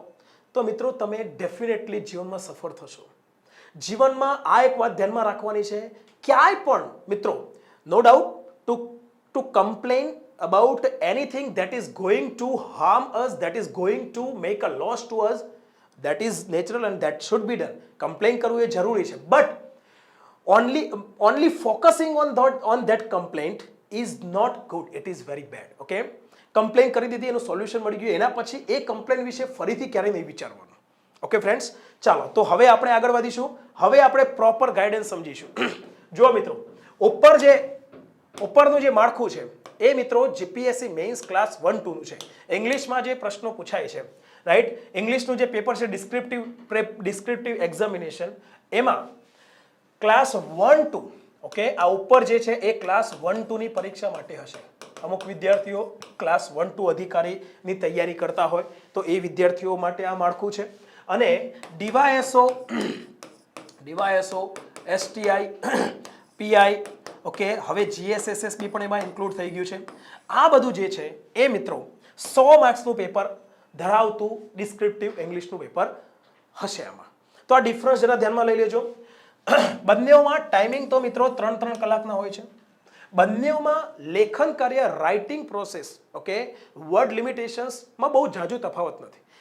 એટલે એ ગભરાવાની જરૂર નથી કે ક્લાસ 1-2 નું જે પેપર છે એમાં સાહેબ 150 માર્ક્સ છે અને આ બધી પરીક્ષાઓમાં 100 માર્ક્સ છે, તો આના કરતાં 1.5 ગણું છે. તો ટાઈમિંગમાં કેમ 1.5 ગણો ટાઈમિંગ નથી આપ્યો? અહીંયા 3 કલાક તો અહીંયા 4.5 કલાક કેમ નહીં? તો ધ્યાનમાં રાખીશું. કોઈ પણ એસે હોય તો કદાચ અહીંયા 15 માર્ક્સનો પૂછાય તો અહીંયા 20 માર્ક્સનો પૂછાય. આ રીતે માર્ક્સમાં ડિફરન્સ છે. ઓકે, પણ લખવામાં ઝાઝો તફાવત નથી. હા, થોડુંક લખવાનું વધારે થાય છે, 1.5 ગણું નથી થતું, પણ માર્ક્સનું જે ભારણ છે એ અહીંયા 150 માર્ક્સનું હોય છે ક્લાસ 1-2 ની એક્ઝામમાં, મેઇન્સની એક્ઝામમાં. ઓકે, તો એ જરા વિચારવાનું નથી. એનો મિનિંગ એ નથી કે તમે અત્યારે હવે સીધું આ જુઓ સાહેબ 100 માર્ક્સ 150 માર્ક્સ ટાઈમિંગ તો સેમ, તો શું is it possible for us to attend class 1-2 examination, to pass that examination? Yes, it is definitely possible. Why not? હા, શા માટે નહીં? એ ડેફિનેટલી પોસિબલ છે, બટ થોડું ઘણો ડિફરન્સ છે, થોડુંક લેવલ ટફ હોય છે આમાં. એટલું બધું પણ ટફ નથી હોતું કે આપણે એવું માની લઈએ કે ભાઈ આપણા માટે પોસિબલ નથી. Okay, clear? ચાલો, તો આપણે આ એક માળખું ધ્યાનમાં રાખીશું. નીચે જે છે એ આ બધી પરીક્ષાઓ માટે, ઉપર ક્લાસ 1-2 માટે તમને એસે પૂછે છે. તો ક્લાસ 1-2 ની જે એક્ઝામ છે એમાં મિત્રો 20 માર્ક્સનો એસે હોય છે અને આમાં 15 માર્ક્સનો હોય છે. ક્લિયર? જીએસએસએસબીમાં પણ જે નવું માળખું આવ્યું છે એમાં પણ 15 માર્ક્સનું ભારણ છે. ઓકે, એસે આ લોકો મિનિમમ 250 અને મેક્સિમમ 300 વર્ડ્સ ધ્યાનમાં રાખીશું. એસે તમને 250 થી 300 ની વચ્ચે ધ્યાનમાં રાખીશું. એનો મિનિંગ શું થયો? 250 થી ઓછું ના હોવું જોઈએ, 300 થી વધારે વર્ડ્સ ના હોવા જોઈએ. જો તમે આ એક બેલેન્સ મેન્ટેન કરી શકો, એની પ્રેક્ટિસ પહેલાથી કરવી પડે, એની પ્રિપેરેશન પહેલાથી કરવી પડે. ડાયરેક્ટ એક્ઝામમાં જઈએ તો આપણે ગણવામાં જ પછી સમય 3 કલાકનો સમય તો એમાં જ ગણવામાં જ જતો રહે કે ભાઈ આ એસઆઈમાં કેટલા શબ્દો લખેલા છે જુઓ તો. ઓ 230 થયા, હજુ 230 250 પહોંચાડવાનું છે, તો ચલો 20 શબ્દો બીજા એડ કરી દઈએ. રાઈટ? આ રીતે એક્ઝામ એટેન્ડ ન કરાય. રાઈટ? એની એક પ્રોપર મેથડ છે. મેથડથી પહેલાં પ્રી પ્લાનિંગ સાથે પ્રિપેરેશનથી આપણે આગળ વધીશું. ઓકે, અહીંયા 15 માર્ક્સ છે મિત્રો. અહીંયા પણ એ જ છે મિત્રો. જુઓ 250 વર્ડ્સથી 300 વર્ડ્સ. તો જુઓ અહીંયા જે એસઆઈ છે અને અહીંયા એસઆઈ છે, એ બંને એસએમાં વર્ડ લિમિટમાં કોઈ તફાવત નથી. ખાલી અહીંયા 15 માર્કના બદલે અહીંયા 20 માર્ક્સ, એટલે 5 માર્ક્સ વધારે લીધા છે. ક્લિયર? જો અને ટોપિક જુઓ, ખાસ ડિસ્ક્રિપ્ટિવ હોય છે, analytical, philosophical, based on current affairs. આ ખાસ ધ્યાનમાં રાખવાનું છે. આપણે આના ઉપર વધારે ફોકસ કરીશું. ઓકે, આના ઉપર વધારે ફોકસ કરીશું. કરંટ અફેર્સ બેઝડ, કરન્ટલી જે કોઈ પણ એવી ઇમ્પોર્ટન્ટ ઇવેન્ટ બની ચૂકી છે, કોઈ પણ એવી સ્કીમ સરકારે બહાર પાડી છે, કે કોઈ પણ એવું સરકારે પગલું ભર્યું છે, રાઈટ, તો એના ઉપર આ લોકો એસે પૂછે એ વધારે શક્યતા છે. ક્લિયર? તો એના ઉપર આપણે વધારે ફોકસ કરીશું આ કોર્સમાં. એસે એવા જ લઈશું, એવા જ ટોપિક સિલેક્ટ કરીશું આપણે પ્રેક્ટિસ માટે કે જે કરંટના રિલેટેડ, કરંટ સિચ્યુએશનના રિલેટેડ હોય, જેથી આપણને મેક્સિમમ આઉટપુટ મળે. એ જ ટોપિક જો પરીક્ષામાં પૂછાઈ જાય તો વધારે બેટર રહેશે. કોરોના ગયો તો કોરોના પછીની પરીક્ષાઓમાં કોરોનાના રિલેટેડ એસે પૂછાયા. શા માટે? કરંટ સિચ્યુએશનમાં જે ઘટના ઘટી ગઈ એના રિલેટેડ આ પ્રશ્નો પૂછે. That is most probable. Okay, તે વધારે સંભવિત છે. બાકી ડિસ્ક્રિપ્ટિવ, એનાલિટિકલ, ફિલોસોફિકલ આમાં પણ એ જ છે. ચાલો, ક્લિયર ફ્રેન્ડ્સ? તો આ એક બાબત આપણે એસે રાઇટિંગ પર વધારે ભાર આપીશું. એસે રાઇટિંગને આપણે પરફેક્ટ બનાવવાનો પૂરેપૂરો પ્રયત્ન કરીશું, કારણ કે first impression is the last impression. Okay, અને એસે ઉપરથી જ એસે તમારો સારો હશે તો જ એ પેપર સેટર તમને પેપરમાં વ્યવસ્થિત બાકીના પણ જોશે. બાકીના જે આન્સર લખ્યા છે એ પણ વ્યવસ્થિત રીતે જોશે. એસેમાં સારું લખ્યું હશે તો એની એક એક્સપેક્ટેશન થઈ જશે કે ભાઈ નીચે જે બધા ટોપિક છે પણ બહુ સારા લખ્યા છે, તો એ ઇન્ટરેસ્ટ લેશે ચેક કરવામાં. ફર્સ્ટ ઇમ્પ્રેશન જો બગડી તો પછી બાકીનું તમે પાછળ જો સારું લખ્યું હશે ને તો પણ એને પહેલાં એકવાર મગજ બગડી ગયું પછી ને એક પૂર્વગ્રહ, એક બાયસ ઊભો થાય છે. ભલે કહેતા હોઈએ કે paper setter should not be biased, okay, he should be unbiased, he should be impartial for every answer, for every question, પરંતુ એમના મગજમાં એક પૂર્વગ્રહ ઊભો થતો હોય છે મિત્રો. રાઈટ? પૂર્વગ્રહ ન રાખવો, પૂર્વગ્રહ મગજમાં ન ઊભો કરવો એ બહુ અઘરી વાત છે મિત્રો. એ બહુ જ ઓછા લોકો કરી શકતા હોય છે. એટલે એક હ્યુમન નેચર છે, હ્યુમન ટેન્ડન્સી છે, અને એને રોકવી બહુ અઘરી છે. એના માટે વર્ષોની પ્રેક્ટિસ જોઈએ. Clear friends? બધા પેપર ચેક કરનારા જે લોકો છે એમની માનસિકતા, એમની સાયકોલોજી પર પણ આપણે ચર્ચા કરીશું કે એ કેવા પેપર સેટરની સાયકોલોજી કેવી હોય છે, પેપર ચેકરની. રાઈટ? તો એ પણ ધ્યાનમાં રાખીશું આપણે. ઓકે, ચા પીને બેસે ત્યારે કેવી રીતે પેપર ચેક કરે, રાઈટ? સવારે વહેલા બેસે તો પેપર ચેક કેવી રીતે કરે, રાઈટ? ઉનાળાના દિવસોમાં પેપર ચેક કરે તો એમના માઇન્ડ ઉપર શું ઇફેક્ટ થતી હોય છે? શિયાળાના દિવસોમાં પેપર ચેક કરે તો શું ઇફેક્ટ થતી હોય છે? ચોમાસાના દિવસોમાં મસ્ત મંદ મંદ વરસાદ પડતો હોય ત્યારે પેપર ચેક કરે તો શું ઇફેક્ટ થતી હોય છે? There are so many factors that create influence, that create impact on paper checkers as they do upon us. જે રીતે એ આપણા ઉપર ઇફેક્ટ પાડતા હોય છે. Okay, right? તો આ ધ્યાનમાં રાખીશું. લેટર રાઇટિંગ મિત્રો 150 વર્ડ્સમાં, 150 વર્ડ્સમાં, અહીંયા પણ 150 વર્ડ્સમાં છે. ક્લિયર? અહીંયા પણ 10 માર્ક્સનું ભારણ છે, અહીંયા પણ 10 માર્ક્સનું ભારણ છે. ક્લિયર? મોટે ભાગે અહીંયા પણ જોઈ લો, અ ફોર્મલ લેટર. ઓકે, શેના રિલેટેડ? તો ઓપિનિયન માંગતા હોય કોઈ પણ ઇસ્યુ બાબતે. આ ખાસ વધારે પૂછે છે આ લોકો, ઓપિનિયન માંગતા હોય. ઓકે, કોઈ પણ એક ઇસ્યુ જે છે એ ડેલી ઓફિસ મેટર્સના રિલેટેડ હોય તો તમે ડીવાયએસઓ બનવા માંગતા હો તો તમારે ડીવાયએસઓની જે ઓફિસમાં કામ કરવાનું છે એમાં કયા કયા ઇસ્યુઝ આવી શકે, એનું સોલ્યુશન શું થઈ શકે, એના ઉપર ચર્ચા કરવી જોઈએ. એ દેખીતી વાત છે કે તમે જે જોબ કરવાનો છો એને રિલેટેડ તમને સૌથી પહેલાં આવડવું જોઈએ, એના રિલેટેડ તમને વધારે ખ્યાલ હોવો જોઈએ. Okay, they just want to check your ability to solve any issue happening in the daily process of the office. જે ઓફિસમાં કામ કરવાનું છે, ઓફિસમાં ડેઇલી પ્રોસેસના રિલેટેડ જે ઇસ્યુ છે, ઇસ્યુને સોલ્વ કરવાની ક્ષમતા, તમારી એબિલિટી છે, એ લોકો ચેક કરવા માંગશે. એ લેટર રાઇટિંગ થકી પણ તમારી પાસેથી તમારી એ એબિલિટી ચેક કરશે. ક્લિયર? તો ધ્યાનમાં રાખીશું આપણે daily office matters, a problem that has occurred in the office. જો ફરીથી આવ્યું, an opinion in response to one sought by a rank officer. કોઈ પણ રેન્ક ઓફિસર કોને કહેવાય? તમારી ઉપરનો ઓફિસર જે છે એ ઓફિસર તમારી પાસેથી કંઈક ઓપિનિયન માંગે છે. ઓકે, સોટ એટલે માંગવામાં આવેલું. ઓકે, એમના દ્વારા. તો એ પણ એના રિલેટેડ પણ આપણે લેટર રાઇટિંગમાં ડિસ્કશન કરીશું. પહેલા લેટર રાઇટિંગનો ડ્રાફ્ટ સમજીશું કે તમારે સૌથી પહેલા શું લખવું જોઈએ, શરૂઆત ક્યાંથી કરવી જોઈએ. ઓકે, ડેટ લખવામાં કઈ કઈ બાબતો ધ્યાનમાં રાખવાની, ડેટ કેવી રીતે લખાય, એડ્રેસ કયું લખવું, ક્યાં લખવું, રાઈટ. પછી જેને તમે લેટર લખો છો એને એડ્રેસ કેવી રીતે કરવું, how to address the receiver of the letter. લેટરને રિસીવ કરનાર વ્યક્તિને કેવી રીતે એડ્રેસ કરવું, એટલે કે સંબોધન કેવી રીતે કરવું.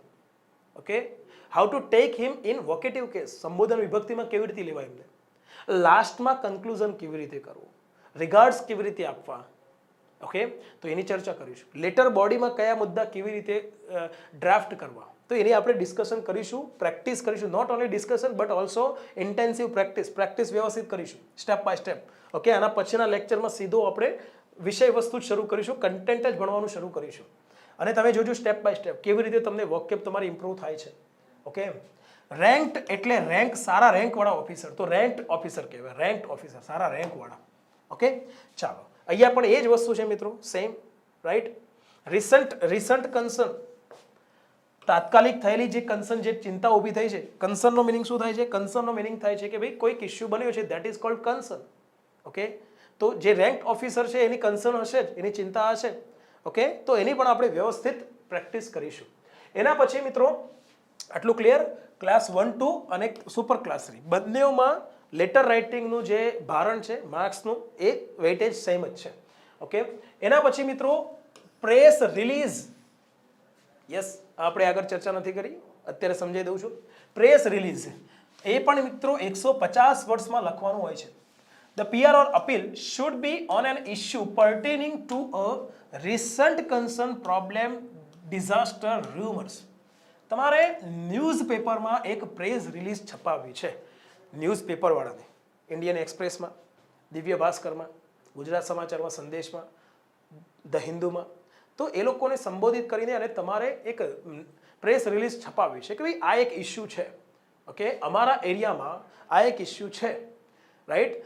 કે અમારા એરિયામાં જે રોડ છે એ રોડની પરિસ્થિતિ ખૂબ જ ગંભીર છે, ખૂબ જ ખરાબ છે, રાઈટ. તો એ એક પ્રેસ રિલીઝ કે ભાઈ અમારે ન્યૂઝપેપરમાં આટલી પ્રેસ રિલીઝ કરાવવી છે. તો એને કેવી રીતે ન્યૂઝપેપરને આપણે સંબોધિત કરીને, એડ્રેસ કરીને પ્રેસ રિલીઝ લખાવવી, તો એના ઉપર પણ આપણે ચર્ચા કરીશું, આ પણ સમજીશું. તો એ પણ મિત્રો 10 માર્ક્સનો હોય છે. એ 1, 2માં અને સુપર ક્લાસ 3માં બધામાં સેમ હોય છે. ક્લિયર?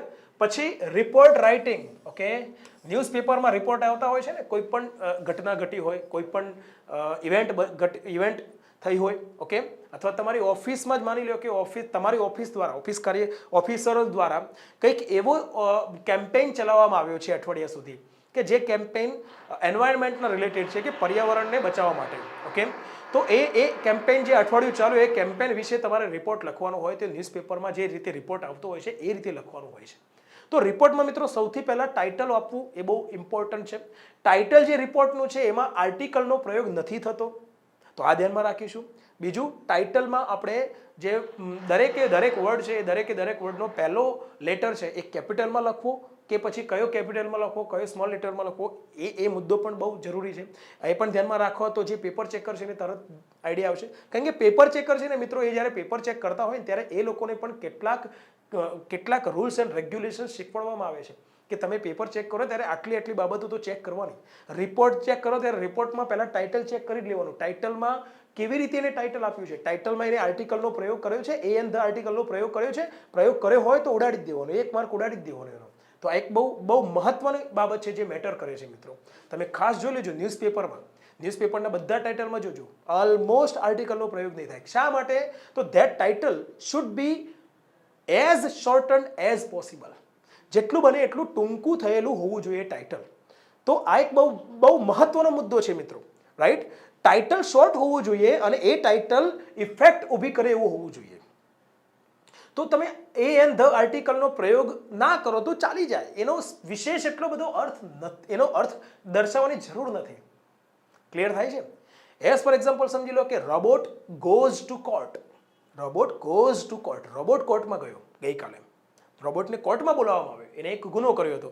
તો એ રોબોટ ગોઝ ટુ કોર્ટ જે છે, આ સેન્ટેન્સમાં મિત્રો રોબોટ કોર્ટમાં જાય છે આટલું દર્શાવવા માટે ઇનફ છે, એના માટે આર્ટિકલની જરૂર નથી. ક્લિયર? તો આ બહુ મેટર કરે છે, ધ્યાનમાં રાખીશું.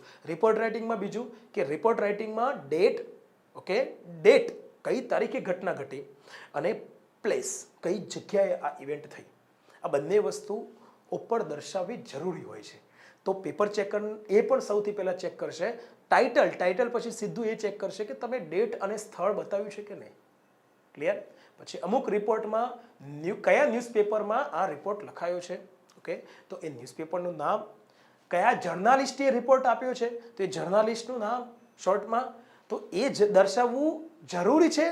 કેવા પ્રકારના રિપોર્ટમાં જરૂરી છે, કયા પ્રકારના રિપોર્ટમાં જરૂરી નથી, એ પણ બહુ મેટર કરે છે મિત્રો. રાઈટ? તો આવી બધી નાની નાની બાબતો કે જે તમને એક એક માર્ક લેવડાવી શકે છે.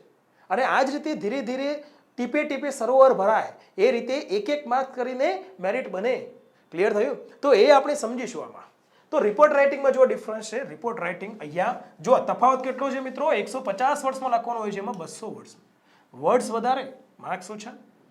150 વર્ડ્સ પણ 15 માર્ક્સ. તો મેઇન્સમાં 1-2માં મિત્રો માર્ક્સ વધારે છે, રિપોર્ટમાં વર્ડ્સ ઓછા છે. એનો મિનિંગ એ થયો કે ભલે વર્ડ્સ ઓછા છે પણ જે ઓછા વર્ડ્સ ઉપયોગ કરો એ તમે જે ટોપિક પર તમારે જે ઇવેન્ટ પર તમારે રિપોર્ટ લખવાનો છે એને પ્રોપરલી શરૂઆતથી માંડીને એ ઇવેન્ટ પૂરી થઈ ત્યાં સુધીનું સંક્ષિપ્તમાં 150 વર્ડ્સમાં તમે કેવી રીતે પ્રોપરલી કે બધી ઇન્ફોર્મેશન આવી જાય એ રીતે તમે રિપોર્ટ લખી શકો છો કે નહીં એ ચકાસતા હોય છે. એટલે મિત્રો વર્ડ્સ મેટર કરે છે, પણ અહીંયા વર્ડ્સ ઓછા છે ને અહીંયા વધારે છે એનો મિનિંગ એ નથી કે આ જોરદાર ને આ ટૂંકમાં દમદાર નથી. આમાં દમ છે. 200 વર્ડ્સ, ઓકે, 200 વર્ડ્સમાં લખવાનું કીધું છે. નહીં મિત્રો. ક્લિયર? તો ધ્યાનમાં રાખીશું કે તમે લાંબુ લખાણ, ઓકે, લેન્ધી રાઇટિંગ કરી શકો છો, પ્લસ એ લેન્ધી રાઇટિંગના બદલે શોર્ટ રાઇટિંગ એટલે કે પ્રેસે રાઇટિંગ પણ કરી શકો છો. શોર્ટમાં પણ તમે કંઈક લખીને પ્રોપર આઈડિયા કન્વે કરી શકો છો. એ બંને વસ્તુ અહીંયા ચકાસવામાં આવે છે. ઓકે, ચાલો, તો આ એક બાબત ડિફરન્સ ધ્યાનમાં લઈ લઈશું. એના પછી વિઝ્યુઅલ ઇન્ફોર્મેશન પર એ તો આપણે આગળ ચર્ચા કરી, ફક્ત માર્ક્સ જોઈ લઈશું. અહીંયા મિત્રો 15 માર્ક્સ છે ને અહીંયા 10 માર્ક્સ છે. આ તફાવત છે. 15 માર્ક્સ અહીંયા, 5 માર્ક્સ વધારે છે અહીંયા. ઓકે, વર્ડ્સ તો મિત્રો વર્ડ્સ તો બંનેઓમાં સેમ છે. 150 વર્ડ્સમાં તમારે વિઝ્યુઅલ ઇન્ફોર્મેશનને રજૂ કરવાની હોય છે. ઓકે, તો આ એક બાબત ધ્યાનમાં રાખીશું. ક્લાસ 1-2 વાળા ધ્યાનમાં લઈ લેજો, સુપર ક્લાસ વાળા ધ્યાનમાં લઈ લેજો. માર્ક્સમાં તફાવત છે. ઓકે, પણ આ 100 માર્ક્સ ટોટલ 100 માર્ક્સની સરખામણીએ 10 છે અને આ ટોટલ 150 માર્ક્સની સરખામણીએ 15 છે. એટલે પર્સન્ટેજ તો સેમ જ થયા. Is it clear friends? Percentage તો સેમ જ થયા ને. 150 માંથી તમારે 15 માર્ક્સનું લખવાનું છે ને 100 માર્ક્સ ટોટલ છે, એ ટોટલ 100 માર્ક્સમાંથી 10 માર્ક્સનો પ્રશ્ન અટેન્ડ કરવાનો છે. That is same. Okay, as per પર્સન્ટેજની દ્રષ્ટિએ તો સેમ છે. તો તમને ગ્રાફ આપી શકે, ઇમેજ પણ આપી શકે છે, ફ્લો ચાર્ટ આપી શકે છે, table of comparison, simple statistical data આપી શકે છે. સિમ્પલ ડેટા, કોઈ ગ્રાફ નહીં, કોઈ ટેબ્યુલર ફોર્મ નહીં. Okay, right? Graph, image, flow chart, table of comparison, single statistical data બંનેઓમાં સેમ જ છે. ક્લિયર? રાઈટ? તો ધ્યાનમાં રાખીશું.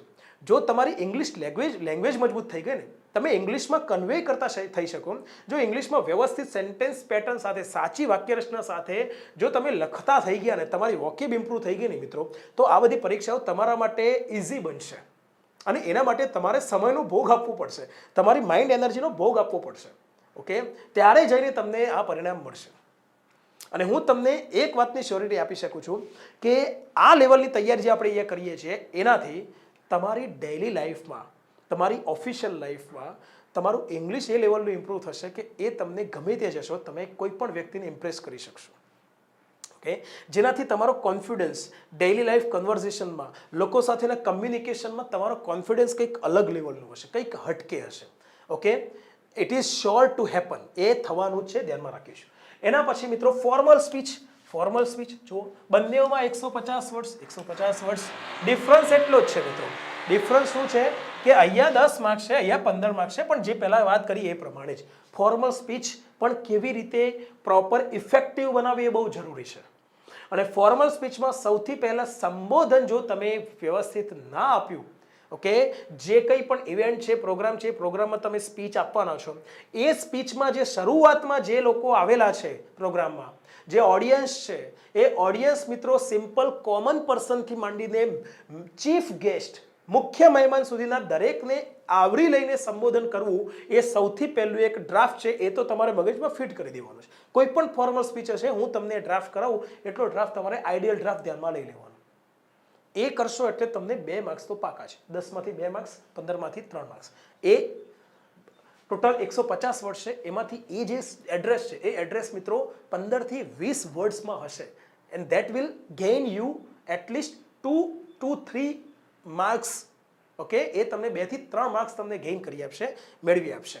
ઓકે ફ્રેન્ડ્સ, ચાલો તો હવે હા, બીજું ધ્યાનમાં રાખીશું, ડીવાયએસઓ, એસટીઆઈ, પીઆઈ આ બધી એક્ઝામમાં 10 માર્ક્સની ફોર્મલ સ્પીચ હોય છે. બટ જીએસએસએસબીનું જે નવું કરિક્યુલમ આવ્યું છે, નવો જે સિલેબસ એ લોકોએ આપ્યો છે, એમાં ફોર્મલ સ્પીચ મિત્રો 5 માર્ક્સ થઈ છે. એટલે કે ફોર્મલ સ્પીચના 5 માર્ક્સ છે.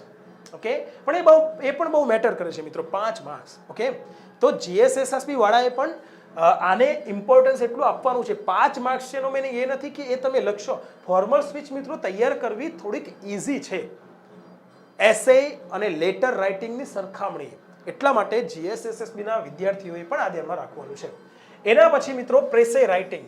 ઓકે, જો ફોર્મલ સ્પીચ રાઇટિંગમાં માર્ક્સ ઓછા આપે છે જીએસએસએસબી વાળાએ, તો હવે પ્રેસે રાઇટિંગમાં જીએસએસએસબી વાળાએ શું કર્યું છે, 20 માર્ક્સની પ્રેસે રાઇટિંગ પૂછી છે, કે જેમાં સૌથી વધારે માર્ક્સ કપાય છે.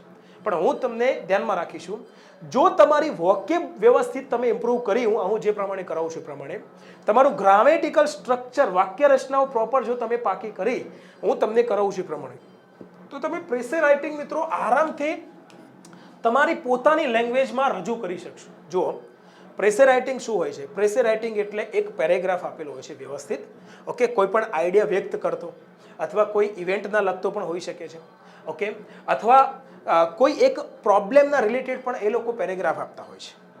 તો એ જે લોંગ લેન્ધી રાઇટિંગ છે એને તમારે ત્રીજા ભાગમાં, એટલે કે એ આખું જે પ્રેસે છે, એ આખો જે લેન્ધી રાઇટિંગ છે, એક પેરેગ્રાફ છે, એ 2-3 પેરેગ્રાફનું પણ આખું શોર્ટ નોટ હોઈ શકે છે. એ શોર્ટ નોટ જે છે એને તમારે તમારા શબ્દોમાં વ્યક્ત કરીને આખો જે પેરેગ્રાફ છે, આખો શોર્ટ નોટ છે, એનો સાર, એની સમરી તમે તમારા પોતાના શબ્દોમાં રજૂ કરો. અને એ સમરી કોઈ વાંચે તો એને એ લાંબુ લખાણ વાંચવાની જરૂર ના પડે. ઓકે, એને મિત્રો પ્રેસે રાઇટિંગ કહેવાય છે. અને એ તમે જેટલું તમારા શબ્દોમાં લખશો, અમુક જગ્યાએ ઘણા લોકો શું કરે છે કે ભાઈ પેરેગ્રાફમાંથી આગળનું એક વાક્ય લઈ લેવાનું, 2-3 વાક્યો છોડીને બીજું એક વાક્ય લઈ લેવાનું, બીજા 2-3 વાક્યો છોડીને એક વાક્ય લઈ લેવાનું, વચ્ચેથી એક વાક્ય બધા લઈ લેવાના, એટલે થઈ જશે. એ તો મિત્રો લિંક તોડવાની વાત છે. એ પદ્ધતિથી પ્રેસે રાઇટિંગ ન થઈ શકે. ઓકે, તો એની પણ આપણે વ્યવસ્થિત ડિસ્કશન કરીશું. હું તમને સમજાવીશ કે આ રીતે થવું જોઈએ, અને પછી તમને કહીશ કે તમે હવે પ્રેસે રાઇટિંગ લખવાનો પ્રયત્ન કરો. પહેલાં તમને પ્રેક્ટિસ કરાવી દઈશ, પછી તમારે લખવાનું છે. તો આરામથી મિત્રો પ્રેસે રાઇટિંગ પોસિબલ છે, બહુ જ ઇઝી રીતે, અને માર્ક્સ ઓછા કપાય. ઓકે, એ લેવલનું આપણે કામ કરી શકીએ છીએ આમાં. મિત્રો આમાં પણ ક્લાસ 1-2માં 15 અને સુપર ક્લાસ 3માં 10 માર્ક્સનું પ્રેસે રાઇટિંગ પૂછાય છે. બટ જીએસએસએસબી એનો જે સિલેબસ આપ્યો છે એમાં પ્રેસે રાઇટિંગ 10 માર્ક્સના 2 પ્રેસે રાઇટિંગ પૂછવાના છે. પ્રેસે રાઇટિંગ 2 હશે અને બંનેના જવાબ આપવાના, બંને 10 માર્ક્સના હશે. ઓકે, આમ જોવા જઈએ તો જો તમને ગ્રામર પ્રોપર આવડતું હોય, ઇંગ્લિશમાં વાક્ય રચનાઓ તમને પ્રોપર લખતા આવડતી હોય, ઓકે, 2-4 વાક્યો વાંચીને અને તમે એ 2-4 વાક્યોને તમારા શબ્દોમાં રજૂ કરી શકતા હો, તો મારા ખ્યાલથી તમે આમાં સારામાં સારા માર્ક્સ સ્કોર કરી શકો છો. It is possible. ઓકે, ચાલો ક્લિયર. એના પછી રીડિંગ કોમ્પ્રિહેન્શન, જેની આપણે આગળ ચર્ચા કરી નથી. રીડિંગ કોમ્પ્રિહેન્શન આ ઘણું ઇઝી છે મિત્રો. ઓકે, આમાં પણ આપણે સારા એવા માર્ક્સ એક્વાયર કરી શકીએ છીએ. 15 માર્ક્સ ક્લાસ 1-2 અને 10 માર્ક્સ સુપર ક્લાસ 3ના રહેશે. ક્લિયર. એમાં 250 વર્ષનો પેરેગ્રાફ હશે, અહીંયા પણ 250 વર્ષનું છે, અને એમાં એ લોકો તમને મલ્ટિપલ ચોઇસ ક્વેશ્ચન્સ એટલે કે MCQs પૂછે છે ક્લાસ 1-2માં. ઓકે, અને આમાં શોર્ટ આન્સર્સ એટલે કે અહીંયા MCQs નથી, આમાં તમને એક ક્વેશ્ચન પૂછે વન લાઇનર અને એનો જવાબ આપવાનો. મે બી કદાચ ભલે એ સ્પષ્ટ નથી કરી, પણ સમટાઈમ્સ આ લોકો MCQs ટાઈપના પણ પ્રશ્નો પૂછેલા છે આગળના પેપરમાં. એ આપણે paper solution, old paper solution કરીશું એટલે તમને ક્લિયર થશે. ઇન શોર્ટ આખો પેરેગ્રાફ આપેલો હોય, એ પેરેગ્રાફ ઇંગ્લિશમાં હોય અને નીચે પ્રશ્નો પૂછ્યા છે, MCQs ફોર્મમાં પણ હોઈ શકે અને વન લાઇનરમાં પણ હોઈ શકે છે. ખાલી જસ્ટ એક ક્વેશ્ચન શોર્ટમાં પૂછ્યો હોય, એનો જવાબ તમારે 2 થી 3 લાઇનમાં આપવાનો હોય, એ પેરેગ્રાફમાંથી શોધીને આપવાનો હોય છે. એટલે ઓલરેડી કન્ટેન્ટ તમારી નજર સામે હોય છે. એટલે આની તૈયારી કરવી એ થોડીક ઇઝી છે. ઓછા સમયમાં વધુ સારી તૈયારી આપણે આની કરી શકીએ છીએ. ઓકે, તો GSSSB ની એક્ઝામમાં, મેન્સની એક્ઝામમાં પણ મિત્રો આ જ માર્ક્સનું ભારણ છે કોમ્પ્રિહેન્શનનું. ઓકે, હવે વાત રહી મિત્રો, હવે વાત રહી ઇંગ્લિશ ગ્રામર અને ઇંગ્લિશ વોકેબ કે જે MCQs ફોર્મમાં પૂછાય છે. તો ધ્યાનમાં રાખીશું 20 માર્ક્સ 1-2માં, સુપર ક્લાસ 3માં 15 માર્ક્સ અને GSSSB ના સિલેબસમાં 10 માર્ક્સ. તો તમે 1-2 ની આપતા હો તો તમારે 20 માર્ક્સ ગ્રામર અને વોકેબના MCQs, એમાંથી 20 માર્ક્સ તમે કવર કરવાનો તમને એક મોકો, એક ચાન્સ મળે છે.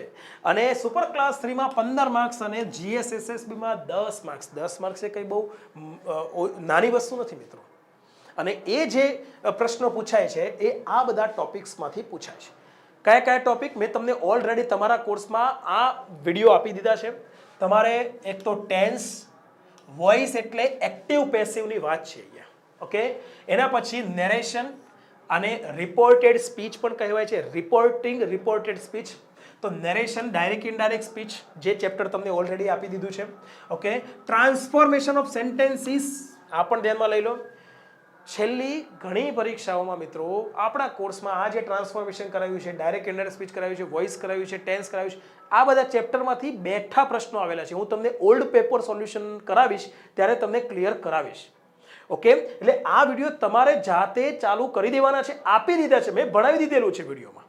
ઓકે, એના રિલેટેડ કોઈ ક્વેરી હોય તો હું ઊભો છું. ઓકે, એના પછી આર્ટિકલ્સના પ્રશ્નો પૂછાય છે અને ડિટરમિનર્સ એટલે શું?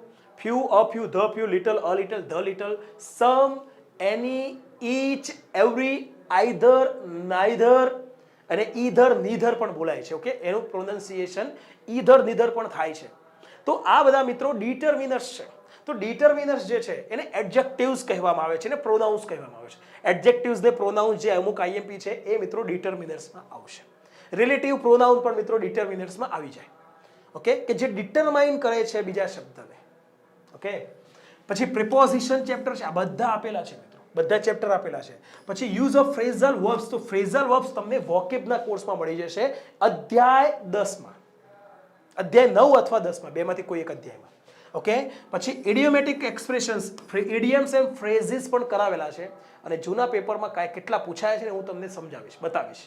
ઓકે, મારે બતાવવાની જરૂર નથી મિત્રો, સિમ્પલી કહેવાનો મિનિંગ એ છે કે તમારે વોકેબનો કોર્સ પણ અત્યારથી જ ડેઇલી જોવાના શરૂ કરી દેવાના છે. ઓકે, અને જો તમે પરવાનગી આપતા હો તો હું તમારા જેટલા વિદ્યાર્થીઓએ જોડાયા છે, આ કોર્સમાં એડમિશન લીધા છે, એ વિદ્યાર્થીઓને હું ગમે ત્યારે ગમે તેને ફોન કરીને પૂછીશ કે ભાઈ તમે આ દિવસે કોર્સમાં જોડાયા અને આ પહેલા જ ઇન્ટ્રોડક્શનના વિડીયોમાં તમને કીધું છે કે વોકેબનો ડેઇલી એક વિડીયો જોવાનો. તો 8 દિવસ થયા છે તમારે જોડાય, તો 8 દિવસમાં 8 વિડીયો જોયેલા હશે. તો 8માંથી કોઈ પણ વિડીયોમાંથી હું તમને પ્રશ્ન પૂછું. ઓકે, અને તમને પ્રશ્ન પૂછી અચાનક ગમે ત્યારે સરપ્રાઈઝ ટેસ્ટ લેવામાં આવશે. Oral test, not written test, oral test. બાકી રિટન ટેસ્ટ તો તમને અંદર આપી જ દીધેલા છે. જેવો અધ્યાય 1 પૂરો થાય વોકેબનો કે લાસ્ટમાં તમને ટેસ્ટ આપેલો છે, ટેસ્ટ તમે રિટન ટેસ્ટ અંદર એપ્લિકેશનમાં અટેન્ડ કરી શકો છો. Okay friends, clear? જપી જજો હમણાં લાઈવ જે વિદ્યાર્થીઓ છે તમને કોમેન્ટ બોક્સમાં પછી તમારા બધા જ પ્રશ્નો વાંચું છું અને તમને જવાબ આપું છું લાઈવમાં. ઓકે, ધ્યાનમાં રાખીશું. તો તમે જો કહેતા હો કે સાહેબ વી આર રેડી, તમે અમને ગમે ત્યારે સરપ્રાઈઝ ટેસ્ટ લઈ શકો છો, ઓરલ ટેસ્ટ. ઓકે, થોડુંક મિત્રો જો ડિસિપ્લિનમાં રહેવા માટે હું તમને ગમે ત્યારે ઓકે, કોઈ પણ વિદ્યાર્થીનો ફોન આવે છે, હું દેખીતી વાત છે કે વિદ્યાર્થી કે સાહેબ મેં આટલું કર્યું છે અને કંઈ પણ ક્વેરી સોલ્યુશન માટે કે કોઈ ગાઈડન્સ માટે આવે ને તો પણ એને પૂછ્યું કયો કોર્સ લીધો છે ભાઈ અને એમાં કેટલા વિડીયો તમે પૂરા કર્યા, અને વિડીયો પૂરા કર્યા એમાંથી ખાલી ડાયરેક્ટલી સીધો અમસ્તા પ્રશ્ન પૂછું છું. ક્યાંક એ અટકી પડે છે તો ક્યાંક જવાબ આપી દે છે તો આનંદ થાય છે, અટકી પડે છે તો પછી હું કહું છું કે તમે હજી ફરી એકવાર એના પર નજર નાખવાની જરૂર છે, રિવિઝન કરો, પછી આગળના ચેપ્ટર પર જાઓ. જેમ જેમ બેઝ પાકો કરતા જાઓ એ પ્રમાણે તમે બેઝ પાકો કરો, એના પછી ઉપરના લેવલે જાઓ. તો આ અમુક વાર કરતો હોઉં છું, તો આ અચાનક સરપ્રાઈઝ ટેસ્ટ લઉં તો એ વધારે બેટર રહેશે મિત્રો આપ લોકો માટે, બરાબર. પછી એડમિનિસ્ટ્રેટિવ ગ્લોસરી, આ બહુ ઇમ્પોર્ટન્ટ છે. એડમિનિસ્ટ્રેટિવ ગ્લોસરી હું તમને લાઈવમાં કરાવીશ, ઓકે, ધ્યાનમાં લઈ લઈશું. એડમિનિસ્ટ્રેટિવ ગ્લોસરીનો લાઈવ લેક્ચર લઈશ. જો તમે લાઈવ લેક્ચર ના ભરી શકો તો તમને રેકોર્ડેડ ફોર્મમાં પછી એડિટ થઈને કન્ટેન્ટમાં મળી જશે, ઓકે, એ બાબતે ચિંતા કરતા નહીં. સિનોનિમ્સ, એન્ટોનિમ્સ વોકેબના કોર્સમાં આવી જાય છે, ઓકે. વન વર્ડ સબસ્ટિટ્યુશન્સ, તો વન વર્ડ સબસ્ટિટ્યુશન્સ પણ કોર્સમાં આવી જાય છે. તમારે જોવું હોય તો જોઈ લો, ઓલ્ડ પેપર છે હાથમાં લઈ લો, હું કરાવીશ, અને આપણો વોકેબનો કોર્સ હાથમાં લઈ લો સાઈડમાં, ઓકે. 90% એમાંથી પૂછાયું, 90% એટલે ઘણું થઈ ગયું મિત્રો. પછી આ જ કોર્સમાંથી પહેલાં કરાય, ઓકે. બીજું કે આ વોકેબ જે છે એ વોકેબ તમારી ઇમ્પ્રૂવ, આપણે ડિસ્ક્રિપ્ટિવ ભણીશું ને એમાં પણ તમારી વોકેબ ઇમ્પ્રૂવ થવાની છે, પણ સ્પેસિફિકલી તમે આ અલગથી પણ વોકેબ પાકી કરો, ઓકે. એમાં વોકેબમાં ખાલી હું બોલી નથી ગયો મિત્રો, તમને એ રીતે ભણાવી છે કે તમને ઝડપથી યાદ રહી જાય. સૌથી વધુ મહત્વનું, સૌથી વધુ મેટર જે કરે છે કે વોકેબ યાદ નથી રહેતી સાહેબ, એના કારણે ડિસ્ક્રિપ્ટિવમાં ડર લાગે છે. વોકેબ જ ના આવડતી હોય તો સાહેબ ઇંગ્લિશમાં લખી શું શકીએ, સિમ્પલ વસ્તુ છે. તો એ વોકેબ મેં મિત્રો તમને યાદ રહે એ પદ્ધતિથી ભણાવી છે. બાકી માટે તમને વોકેબ આપવી હોય તો વોકેબની બુક પણ છે આપણી, ઓકે, ઇંગ્લિશ વોકેબની બુક પણ છે. તો તમને કહી શકું છું કે બુક વાંચી લો, કોર્સ બનાવવાની જરૂર શું કામ છે?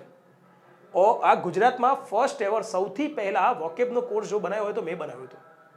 ઘમંડની વાત નથી, પણ શા માટે? તો મને લાગ્યું કે ખરેખર વિદ્યાર્થીઓને જરૂર છે, ઓકે. પછી cohesive devices, connectives and linkers, આ એટલે મિત્રો કન્જંક્શન chapter. Cohesive devices, connective, linkers, link કરનારા શબ્દો, કનેક્ટિવ એટલે કનેક્ટ કરનારા શબ્દો. કન્જંક્શન શું કરે છે મિત્રો? બે વાક્યો કે બે ફ્રેઝ કે બે વર્ડ્સને કનેક્ટ કરે છે, જોડે છે, તો કન્જંક્શન આવી જાય. બીજું આમાં શું આવે? રિલેટિવ પ્રોનાઉન્સ આવી જાય મિત્રો. આમાં શું આવે? રિલેટિવ પ્રોનાઉન્સ પણ મિત્રો આમાં આવી જશે, ઓકે. ક્યારેક આ લોકો મિત્રો simple sentence, complex sentence, compound સેન્ટેન્સના પણ પ્રશ્નો પૂછી લે છે, ભલે અહીંયા આ લોકોએ સ્પષ્ટતા નથી કરી, ઓકે. પણ આ જે ચેપ્ટર છે simple sentence, complex sentence, compound sentence, adjective clause, noun clause અને એડવર્બ ક્લોઝ, આ જે ચેપ્ટર છે એ ચેપ્ટર મિત્રો આની સાથે જોડાયેલું છે. એ કોમ્પ્લેક્સ સેન્ટેન્સ ત્યારે જ બને જ્યારે કનેક્ટિવ, લિંકર્સ, કન્જંક્શન, કોઈ રિલેટિવ વર્ડ હોય કે જે બે શબ્દોને જોડતો હોય, બે વાક્યોને કે બે શબ્દો કે બે ફ્રેઝને જોડતો હોય. બે વાક્યો જોડાય ત્યારે જ મિત્રો કમ્પાઉન્ડ સેન્ટેન્સ કે કોમ્પ્લેક્સ સેન્ટેન્સ બને. જો એક જ સિંગલ વાક્ય હોય તો એને સિમ્પલ સેન્ટેન્સ કહેવાય છે. ગુજરાતીમાં એ સાદું વાક્ય, સંકુલ વાક્ય, સંયુક્ત વાક્ય હોય છે. તો આ પણ મિત્રો આપણે ધ્યાનમાં લેવાનું છે. તો કન્જંક્શન ચેપ્ટર અને રિલેટિવ પ્રોનાઉન તો ધ્યાનમાં રાખીશું. રિલેટિવ પ્રોનાઉન હું તમને લાઈવમાં કરાવીશ, ઓકે, ક્લિયર. ચલો, એના પછી એફિક્સિસ, સફિક્સિસ, આ પણ મિત્રો આપણે લાઈવમાં કરીશું. બહુ ઓછા પ્રશ્નો પૂછાય છે એફિક્સિસના, ઓકે, પ્રિફિક્સ અને સફિક્સના, રાઈટ, પણ એ પણ આપણે કરીશું. Words that cause confusion like homonyms, homophones, જોઈ લો મિત્રો કોર્સમાં, વોકેબના કોર્સમાં બધું છે. ફક્ત એક એફિક્સિસ અને બીજું એડમિનિસ્ટ્રેટિવ ગ્લોસરી, આ બે ચેપ્ટર જે છે એ હું તમને લાઈવમાં કરાવીશ. એ બાકી છે તો એ તમને કરાવવામાં આવશે.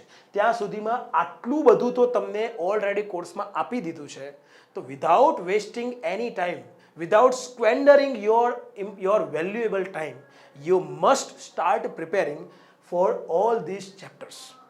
શેડ્યુલ બનાવી દો કે આ અઠવાડિયામાં, આ વીકમાં મારે ટેન્સને ઉડાડી દેવાના છે. ટેન્સ ચેપ્ટર આખું કમ્પ્લીટ શીખી લેવાનું છે, ઓકે. આવો એક ટાર્ગેટ બનાવી દો. જો ટાર્ગેટ સાથે ચાલશો તો મિત્રો તમે આ તૈયારી કરી શકશો.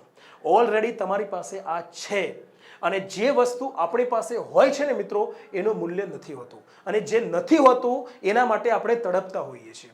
આ હકીકત છે આ દુનિયાની, ઓકે. જ્યારે આપણી પાસે બાઇક નહોતું ત્યારે બીજા કોઈ પાસે બાઇક જોઈને આપણે વિચારતા કે સાલું એ બાઇક મારી પાસે હોય તો કેવું. બાઇક માટે આપણે તડપતા, એમ બાઇક માટે આપણે સપના જોતા, અને જ્યારે બાઇક આવે ત્યારે અઠવાડિયું થાય, 10 દિવસ થાય એટલે પછી અતિ પરિચયાત અવજ્ઞા, excess is bad, excess in everything is bad. Okay, અતિશય થઈ ગયો કે ભાઈ બાઇક હવે અભાવી થઈ ગઈ. તો ધ્યાનમાં રાખીશું આ ચેપ્ટર કે જે વિડીયોઝ તમને આપ્યા છે એ તમને મળી ગયા, ફી ભરી દીધી એટલે મળી ગયા, એટલે આવી ગયા, બસ પૂરું, એવું નથી. આવી ગયા પછી એનું મૂલ્ય સમજીને એનો ઉપયોગ કરવો બહુ મહત્વનું છે. તમે જોઈ લો, જીવનમાં આ સૌથી મહત્વની સલાહ છે મારા તરફથી કે તમે તમારી પાસે જે છે એને તમે વેલ્યુ કરતા શીખો અને એનો વ્યવસ્થિત ઉપયોગ કરતા શીખો. ઓકે, જે નથી એના ઉપર ફોકસ કરીએ છીએ, જે છે એના ઉપરથી ફોકસ હટી જાય છે. એ જ કારણસર આપણા જીવનમાં દુઃખ અને તકલીફો ઊભી થતી હોય છે અને જીવનમાં આપણે સફળતાથી દૂર થતા હોઈએ છીએ. તો એ પણ એક બાબત ધ્યાનમાં રાખીશું ફ્રેન્ડ્સ. ઓકે, બીજું ટ્રાન્સલેશન જોઈ લો મિત્રો. 10 માર્ક્સનું ટ્રાન્સલેશન સુપર ક્લાસ 3માં અને ક્લાસ 1-2માં મિત્રો 15 માર્ક્સ હોય છે. વર્ડ્સમાં કોઈ તફાવત નથી. મેં તમને પહેલા જ કીધું, વર્ડ્સમાં લખવામાં બહુ વધારે ઝાઝો તફાવત નથી. એટલે જે લોકોની એક ઈચ્છા હોય અંદરથી, મમ્મી પપ્પાની એક સપનું હોય કે મારો દીકરો કે મારી દીકરી ક્લાસ 1-2 અધિકારી બને, તો તમે મિત્રો આની પણ તૈયારી કરી શકો છો. પણ જો તમે આની સુપર ક્લાસ 3ની કરો તો પછી આ તમારા માટે બહુ અઘરું નહીં રહે. આમાં ખાલી મિત્રો એસે જે પૂછે છે એનું લેવલ થોડુંક ટફ હોય છે. ગ્રામર ને વોકેબ જે પૂછે છે એમાં થોડુંક લેવલ ટફ હોય છે. એટલું બધું એ ટફ નથી હોતું. એ બધી તૈયારી આમાં કરાવવાના છે, એટલે એ બાબતે ચિંતા કરવાની જરૂર નથી. આ totally 3 portion, okay, GSSSB, super class 3 એટલે કે DYSO, STI, PI, ક્લાસ 1-2 ત્રણેયનું કમ્પેરિઝન કરીને ગાઈડન્સ આ વિડીયોમાં એટલા માટે આપ્યું છે કે તમને આઈડિયા આવે કે એકચ્યુઅલી આ દુનિયામાં, ઓકે, જસ્ટ નામ અલગ અલગ આપીને ડિફરન્સ ક્રિએટ કરવામાં આવે છે. બહુ વધારે ઝાઝો તફાવત હોતો નથી. કહેવાનો મિનિંગ એ છે કે જો તમને લાગે કે જો તમે સુપર ક્લાસ 3ની તૈયારી કરી શકો છો તો મિત્રો તમે ક્લાસ 1-2ની પણ તૈયારી કરી શકો છો. પણ હું તમને ક્યારે એમ નહીં કહું કે તમે ક્લાસ 1-2ની તૈયારી કરો. It depends upon your interest, it depends upon your capacity, it depends upon your convenience of time. સમયની અનુકૂળતા, તમારી કેપેસિટી શું છે, તમારી ઇન્ટરેસ્ટ શેમાં છે, and it depends upon your attitude, and it depends upon your ability to take risk. Okay, તો જીવનમાં હંમેશા ડિસિઝન લો ત્યારે એક વાત તો નક્કી છે કે આવનારા સમયમાં તમે GPSC અધિકારી, 1-2 અધિકારી કે સુપર ક્લાસ 3 અધિકારી બની શકશો કે નહીં, that will be decided by time. એ સમય દ્વારા નક્કી કરવામાં આવશે. It will be decided in future, એ ભવિષ્યમાં નક્કી થશે. બટ જો તમે અત્યારે તમારા માઇન્ડમાં ડિસાઇડ કરી લેશો કે હું ઓલરેડી ક્લાસ 1-2 અધિકારી બની ગયો છું, એના માટે ગમે તે મહેનત કરવાની હોય કરવા તૈયાર છું, એન્ડ હંમેશા પોઝિટિવ અપ્રોચથી મહેનત કરવા તૈયાર છું. આ લેવલે જો તમે તૈયારી કરવાની શરૂ કરશો મિત્રો, તો હંમેશા ભવિષ્ય જે છે એ ફ્યુચર ઓલરેડી એનું જે બીજ છે, એનું સીડ જે છે, એનું મૂળ છે એ વર્તમાનમાં છે મિત્રો. અત્યારે તમે જેવા મૂળ ઊભા કરશો, જેવા બીજ રોપશો, એવું વૃક્ષ બનવાનું છે, એવું ઝાડ ઉગવાનું છે. જો તમે અત્યારે બાવળના બીજ રોપશો નેગેટિવ અપ્રોચથી, તો મિત્રો ભવિષ્યમાં કાંટાળા બાવળ જ ઉગવાના છે. અને જો તમે પોઝિટિવ અપ્રોચથી મિત્રો આંબો રોપશો, તો મિત્રો ભવિષ્યમાં મીઠી કેરી આપનારું ઝાડ ઊભું થવાનું છે. So it depends upon you, it depends upon your attitude, it depends upon your outlook. Okay, so લાસ્ટમાં આ ઇન્ટ્રોડક્શનના વિડીયોમાં હું એટલું કહીશ કે તમને જે ક્લેરિટી થવી જોઈએ કે મેઇન્સને ડિસ્ક્રિપ્ટિવની ઇંગ્લિશની તૈયારી કેવી રીતે કરવી જોઈએ, એની પ્રોપર ક્લેરિટી અને પ્રોપર સ્પષ્ટતા તમને આપી દીધી છે. ઓકે, એ ક્લેરિટી તમને આપી દીધી છે. હવે તમારે ડિસાઇડ કરવાનું છે કે તમારે તૈયારી હું જે પ્રમાણે કરું છું એમાં ક્યાંય પણ ટાઈમમાં ક્યાંય પાછા પડીએ છીએ. ઓકે, હું હવે મારી ગતિથી, મારી સ્પીડથી ચાલવાનું છું. તમારા કરતાં મારે 5 ગણી મહેનત કરવાની છે. ક્લિયર? તમને ભણાવવું, જો મિત્રો, શીખવું અને શીખવાડવામાં તફાવત છે. ઓકે, શીખવું એ તમે ગ્રાસ્પ કરો છો, એ વખતે તમે 100% એક્ટિવ નથી. એ વખતે તમે બેઠા બેઠા ગ્રાસ્પ કરી શકો છો. અત્યારે વિડીયો જોવો હોય તો તમે સૂતા સૂતા પણ વિડીયો જોઈ શકો છો, રાઈટ? અત્યારે તમે વિડીયો જોવો હોય તો બસમાં બેઠા બેઠા પણ જોઈ શકો છો. બટ મારે તમને અત્યારે આ ભણાવવું છે, લેક્ચર આપવું છે, તો એના માટે મારે સ્ટુડિયોમાં હાજર રહેવું પડે. ઊભા ઊભા જ લેક્ચર આપવું પડે. સૂતા સૂતા લેક્ચર ના આપી શકું. બેઠા બેઠા લેક્ચર ના આપી શકું, મારે અહીંયા ઊભા જ રહેવું પડે તો જ મારી સ્ટેમિના દેખાય, અને એ જ પાવરથી, એ જ તાકાતથી હું તમને ભણાવી શકું. એટલે ધ્યાનમાં રાખીશું કે તમારે જે તાકાત આપવાની છે એ તમારે પોતાની જાતને ડિસિપ્લિનમાં રાખીને અને તાકાત લગાવવાની છે. તમારે પોતાની જાતને એક ડિસિપ્લિનમાં કે નક્કી કરવાનું છે કે હું લેક્ચર ભરીશ તો લેક્ચર અટેન્ડ કરીશ, બેઠા બેઠા વ્યવસ્થિત રીતે બેસીને લેક્ચર અટેન્ડ કરીશ, તો જ હું ગ્રાસ્પ કરી શકીશ. મારી પાછળની કરોડરજ્જુ જે છે સીધી હશે તો જ એ ગ્રંથિત થશે, એ રીઇન્ફોર્સ થશે. જે ભણાવે છે સાહેબ એ મને ઝડપથી યાદ રહી જશે, એ હું એને હું ઇઝીલી કન્ટેન કરી શકીશ, ગ્રાસ્પ કરી શકીશ. એ ક્યારે કરી શકીશ? જ્યારે હું પ્રોપર પોસ્ચરમાં હોઈશ ત્યારે. ઓકે, તો ચાલો મિત્રો, આ એક બાબત ખાસ ધ્યાનમાં રાખવાની છે. હવે જે લોકો લાઈવ છે એ લોકોને જે ક્વેરી હોય, જે કન્ફ્યુઝન હોય એ મને પૂછી શકે છે. જે પ્રશ્ન હોય તમને લાઈવમાં એ પ્રશ્નોના જવાબ આપીશ.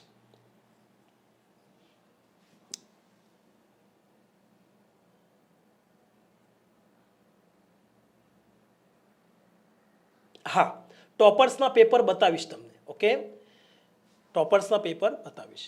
હા, તમારે કયો જવાબ લખવો તો જે પ્રમાણે પ્રશ્નો આપે છે એ પ્રમાણે એવું નથી. તમારે સીધું સૌથી પહેલાં MCQs ના જવાબ લખી લેવા છે. ઓકે, સૌથી પહેલાં તમારે ગ્રામર અને વોકેબના જે MCQs છે એ MCQsના જવાબ લખી લેવા છે, તો એ પહેલાં લખી શકો છો. હા સિદ્ધરાજજી, એ તો બહુ ઇઝી છે, બહુ ઇઝી છે સિદ્ધરાજભાઈ. તમારે ટુ ક્યારે લગાડવું ફ્રોમ લેટરમાં એ તો બહુ ઇઝી છે. ઓકે, એ તો તમારા માટે હું સમજાવીશ ને તમને એમ લાગશે કે ઓહો આવું બધું ગોખવાની ક્યાં જરૂરત છે. ઓકે, આ બધું ગોખવાની જરૂર નહીં પડે તમારે. સમજો એક વસ્તુ, અહીંયા તમને ડિસ્ક્રિપ્ટિવમાં જે કંઈ પણ શીખવાડીશ ને એમાં તમને અમુક જગ્યાએ એવું લાગશે કે સાલું આ તો ગોખવાની જરૂર જ નથી. ઓકે,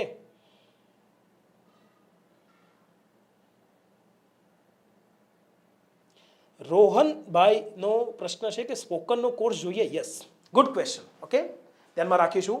તમારે સ્પોકનનો કોર્સ તમને આપ્યો છે એટલા માટે કે તમારે એ જોવાનું છે. Okay, daily one video, daily one video, દરરોજ એક વિડીયો. ઓકે, ધ્યાનમાં રાખો. હવે મારા પ્રશ્નોનો જવાબ આપીશું બધા વિદ્યાર્થી મિત્રો કે તમે હાલ હું તમને કોઈ એક નિબંધ લખવા માટે એક ટોપિક આપું અને હું તમને ઓપ્શન આપું કે તમે તમારે ઇંગ્લિશમાં ઈચ્છા હોય તો ઇંગ્લિશમાં લખી શકો છો અને ગુજરાતીમાં ઈચ્છા હોય તો ગુજરાતી ભાષામાં લખી શકો છો. તો તમે કઈ ભાષામાં લખવાનું પસંદ કરશો અત્યારે હાલની પરિસ્થિતિ પ્રમાણે કહેજો મિત્રો.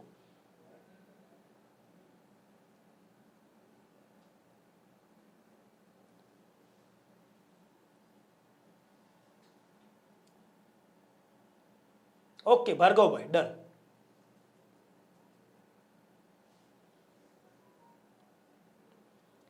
બોલો.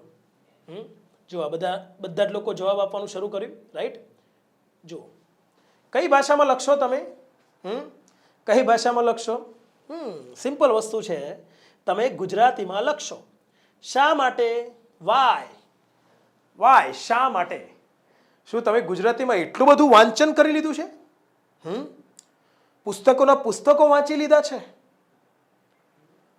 C, have you read thousands of books in Gujarati?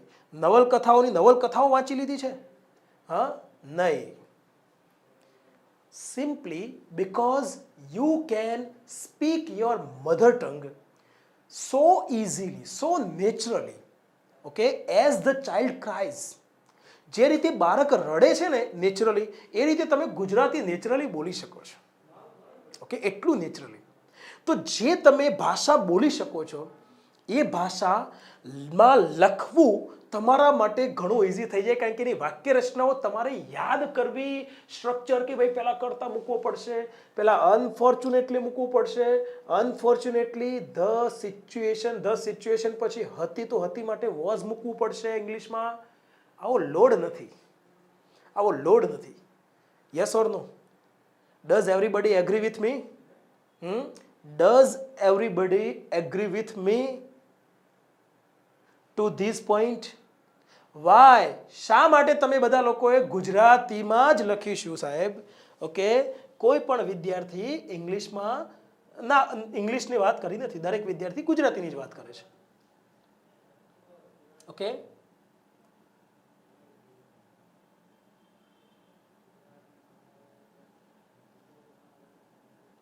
Right right comfortable language છે એટલે નહીં કૃષ્ણાબેન, કમ્ફર્ટેબલ લેંગ્વેજ છે એટલે નહીં, right. That is your mother tongue, that's why it is comfortable. Okay, Gujarati is your mother tongue, that is why it is comfortable to you. But if somebody out of Gujarat, okay, and if you ask him or her, will you write this essay, the essay in Gujarati? He doesn't know Gujarati. He has hardly tried to learn Gujarati. Will he try to write? Will he be ready to write the essay in Gujarati? No. Why? Because Gujarati is uncomfortable for him. Why? Because Gujarati is not his mother tongue. And everybody's mother tongue has been practiced naturally, okay, naturally from his birth time. બાળક જ્યારે જન્મે છે ત્યારથી જ, આપણે જન્મ્યા ત્યારથી જ આપણી આજુબાજુ બધા લોકો ગુજરાતીમાં બોલતા હતા. અનકોન્શિયસલી, ભલે આપણે પહેલો જ દિવસ જન્મનો આપણે બધા જ કે આપણા માતાના પેટમાંથી પહેલા જ દિવસે નીકળે ત્યારે પણ આપણને આજુબાજુ આપણને શબ્દો નહોતા સંભળાતા, ખાલી એવું જ સંભળાય. જ્યારે બાળક જન્મે ત્યારે શબ્દો સ્પષ્ટ ના સંભળાય ને. ઓકે, બટ એ જે ધ્વનિ હતી, એ જે સાઉન્ડ છે, સ્પીચ સાઉન્ડ, એ સ્પીચ સાઉન્ડ ગુજરાતી ભાષાનો જ જન્મતાની સાથે આપણે સાંભળવાનું શરૂ કર્યો છે. If you var Born in America, you would be fluent in English.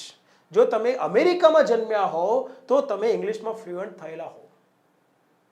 Simple વસ્તુ છે. So what is the solution? English માટે શું સોલ્યુશન છે સમજો.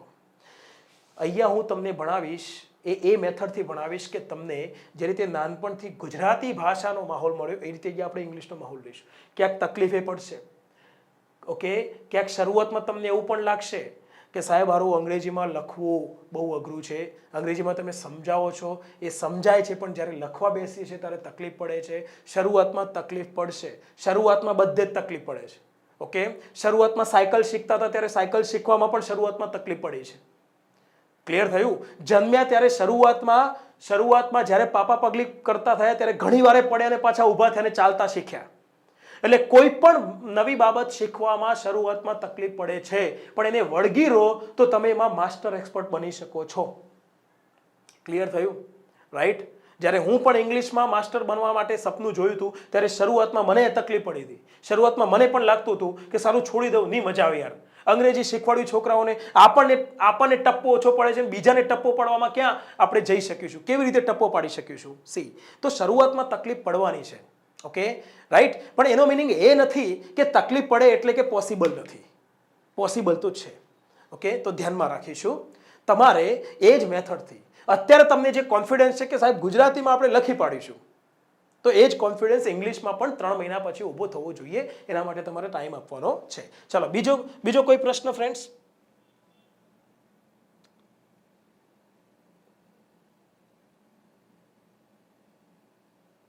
યસ, શબ્દોની રામાયણ થાય છે ભાર્ગવભાઈ, યુ આર રાઈટ. શબ્દો ક્યાંથી લાવવા ઇંગ્લિશમાં એ એક પ્રશ્ન છે.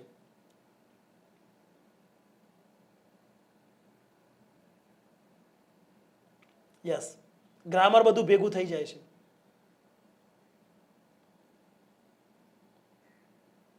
હા, વીણાબેનનો ક્વેશ્ચન છે કે સર ટાઈમ મેનેજ કેવી રીતે કરવું? ઓકે, ટાઈમ મેનેજ કેવી રીતે કરવું? Time management. ઓકે, આ પ્રેક્ટિકલ ક્વેશ્ચન છે. This is not a theoretical question. આ થિયોરેટિકલ ક્વેશ્ચન નથી, it is a practical one. આ તમારે પ્રેક્ટિકલી ટાઈમ મેનેજ કરવાનો છે. અને time management does not include only time table. Time management includes making time table, following that timetable, and while following that timetable, managing our mind, managing our feelings, managing our diet, managing the health of our body. આ બધું જેમાં include થાય છે. Time management ત્યારે જ proper બની શકે, ત્યારે તમે ટાઈમ મેનેજમેન્ટને પ્રોપરલી પ્રેક્ટિકલી તમે એને આચરણમાં ઉતારી શકો છો, પ્રેક્ટિસ કરી શકો છો ટાઈમ મેનેજમેન્ટની, કે જ્યારે તમે તમારા પોતાના બોડીને, માઇન્ડને, તમારી જે ફિલિંગ્સ છે, ઇમોશન્સ છે, એને તમારે કંટ્રોલમાં રાખો ત્યારે. અને કંટ્રોલમાં ત્યારે જ રહેશે જ્યારે તમે પૂરી પેશનથી, કે તમને રાત દિવસ એ જ દેખાવું જોઈએ કે મારે ઓફિસર બનવું છે. આ જો દેખાશે રાત દિવસ, તો જ મિત્રો આ ટાઈમ મેનેજમેન્ટ છે એ પોસિબલ બનશે. બાકી ટાઈમ ટેબલ બનાવવું એ તો મિત્રો ધોરણ 10નો વિદ્યાર્થી પણ ટાઈમ ટેબલ બનાવી શકે છે. ટાઈમ ટેબલ બનાવવું એ કોઈના માટે ઇમ્પોસિબલ છે એવું છે જ નહીં. તમે બધા જ ટાઈમ ટેબલ બનાવી શકો છો, બટ એ ટાઈમ ટેબલને પછી ફોલો કરવું, ઓકે. હા, આઈડિયલ ટાઈમ ટેબલ કયું તો એ ટાઈમ ટેબલ હું તમને આપીશ, ઓકે. અને આના ઉપર આપણે પ્રોપર ના હોય તો એક લેક્ચર લઈશું. ટાઈમ મેનેજમેન્ટ પર પણ એસઆઈ પૂછાય છે, તો આપણે આને પણ એક ટોપિક તરીકે લઈશું અને એના ઉપર ચર્ચા કરીશું, ડિસ્કશન કરીશું, ઓકે. બટ ટાઈમ મેનેજમેન્ટમાં ધ્યાનમાં રાખો કે તમારું ટાઈમ મેનેજમેન્ટ છે, માની લો કે તમે જોબ કરો છો તો એ ટાઈમ ટેબલ અલગ રહેશે, એનું ટાઈમ મેનેજમેન્ટનું માળખું અલગ રહેશે. જો તમે જોબ નથી કરતા, ફૂલ ટાઈમ પ્રિપેરેશન કરો છો, તો એ ટાઈમ મેનેજમેન્ટનું માળખું અલગ રહેશે. જો તમે હાઉસવાઈફ છો, તમારી મેરેજ થઈ ગયા છે, તો તમારે ફક્ત તમારા પર્સનલ ટાઈમને તમારા ફેમિલીમાં પણ ટાઈમ આપવાનો હોય છે, તો એક ટાઈમ મેનેજમેન્ટનું માળખું અલગ રહેશે મિત્રો. એ તમે તમારી રીતે જ, હું તો કહું છું કે આ બાબતે ઓકે, જો તમે તમારા પોતાના પગ પર ઊભા થઈને આને ફોલો કરી શકતા હો ને, તો એના જેવું બેસ્ટ ટાઈમ મેનેજમેન્ટ કોઈ નથી, ઓકે. બીજા પાસેથી એડવાઇસ લઈને જો તમે ટાઈમ મેનેજમેન્ટને ફોલો કરવા જશો ને મિત્રો, તો એ ક્યાંક ને ક્યાંક લેક થશે. નો ડાઉટ આપણે ટાઈમ મેનેજમેન્ટ સમજાવીશું તમને, હું ટાઈમ ટેબલ આપીશ વ્યવસ્થિત કે તમારે કેવી રીતે ફોલો કરવું છે, ઓકે. બટ તમે તમારી રીતે, તમને એકવાર માળખું ક્લિયર થઈ ગયું કે ભાઈ મારે ઇંગ્લિશ મેઇન્સની તૈયારીમાં આટલા ટોપિક કરવાના છે, તો તમે તમારી રીતે ટાઈમ ટેબલ બનાવો. ઇંગ્લિશ ગ્રામર કરવાનું છે તો આ અઠવાડિયું ફૂલ્લી ટેન્સમાં આપવાનું છે. આ રવિવાર છે, આવતા રવિવાર સુધીમાં મારે ટેન્સના વિડીયો કમ્પ્લીટ કરવાના છે, તો આ ટાઈમ ટેબલ કહેવાય, ઓકે. મારે ગ્રામરમાં ટેન્સ સિવાય બીજું કોઈ ચેપ્ટર અડવાનું નથી, અને એ ગ્રામર પ્રોપરલી શીખવાનું તો વિડીયો તો સાહેબના અનુકૂળ જ, સાહેબના અવેલેબલ જ છે, વિડીયોઝ તો અવેલેબલ જ છે. ટેન્સ ક્યાંથી શીખવાના એ તો પ્રશ્ન જ નથી, કેવી રીતે શીખવાના એ પ્રશ્ન નથી, આટલી સુવિધા છે. ખાલી તમારે નક્કી કરવાનું છે કે આવતા રવિવાર સુધીમાં દરરોજ 1-1 કલાક આપીને ટેન્સને ખતમ કરવાના છે, okay. That is called time table.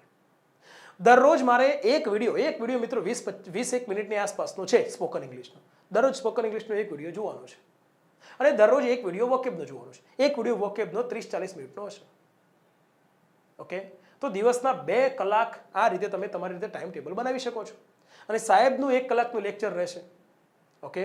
અઠવાડિયાનું શનિ રવિ રજા રાખીએ તો સોમથી શુક્ર, ઓકે. કદાચ વચ્ચે કોઈ દિવસ ગેપ પડે તો શનિ કે રવિવારે લઈ લેવા લેક્ચર.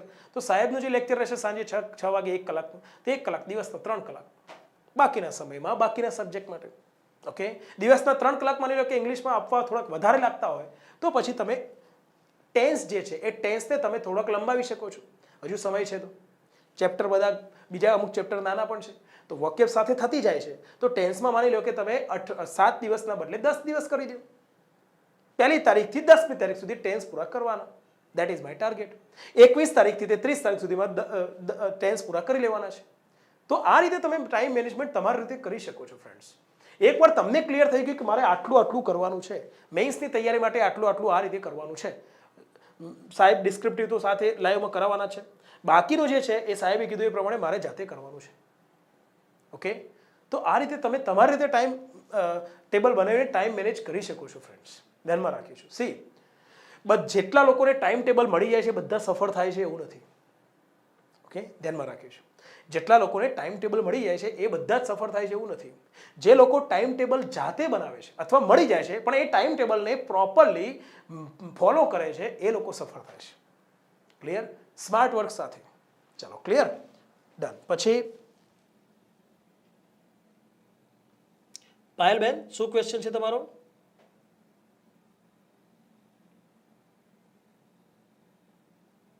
સિદ્ધરાજભાઈનો ક્વેશ્ચન છે ગ્રામર.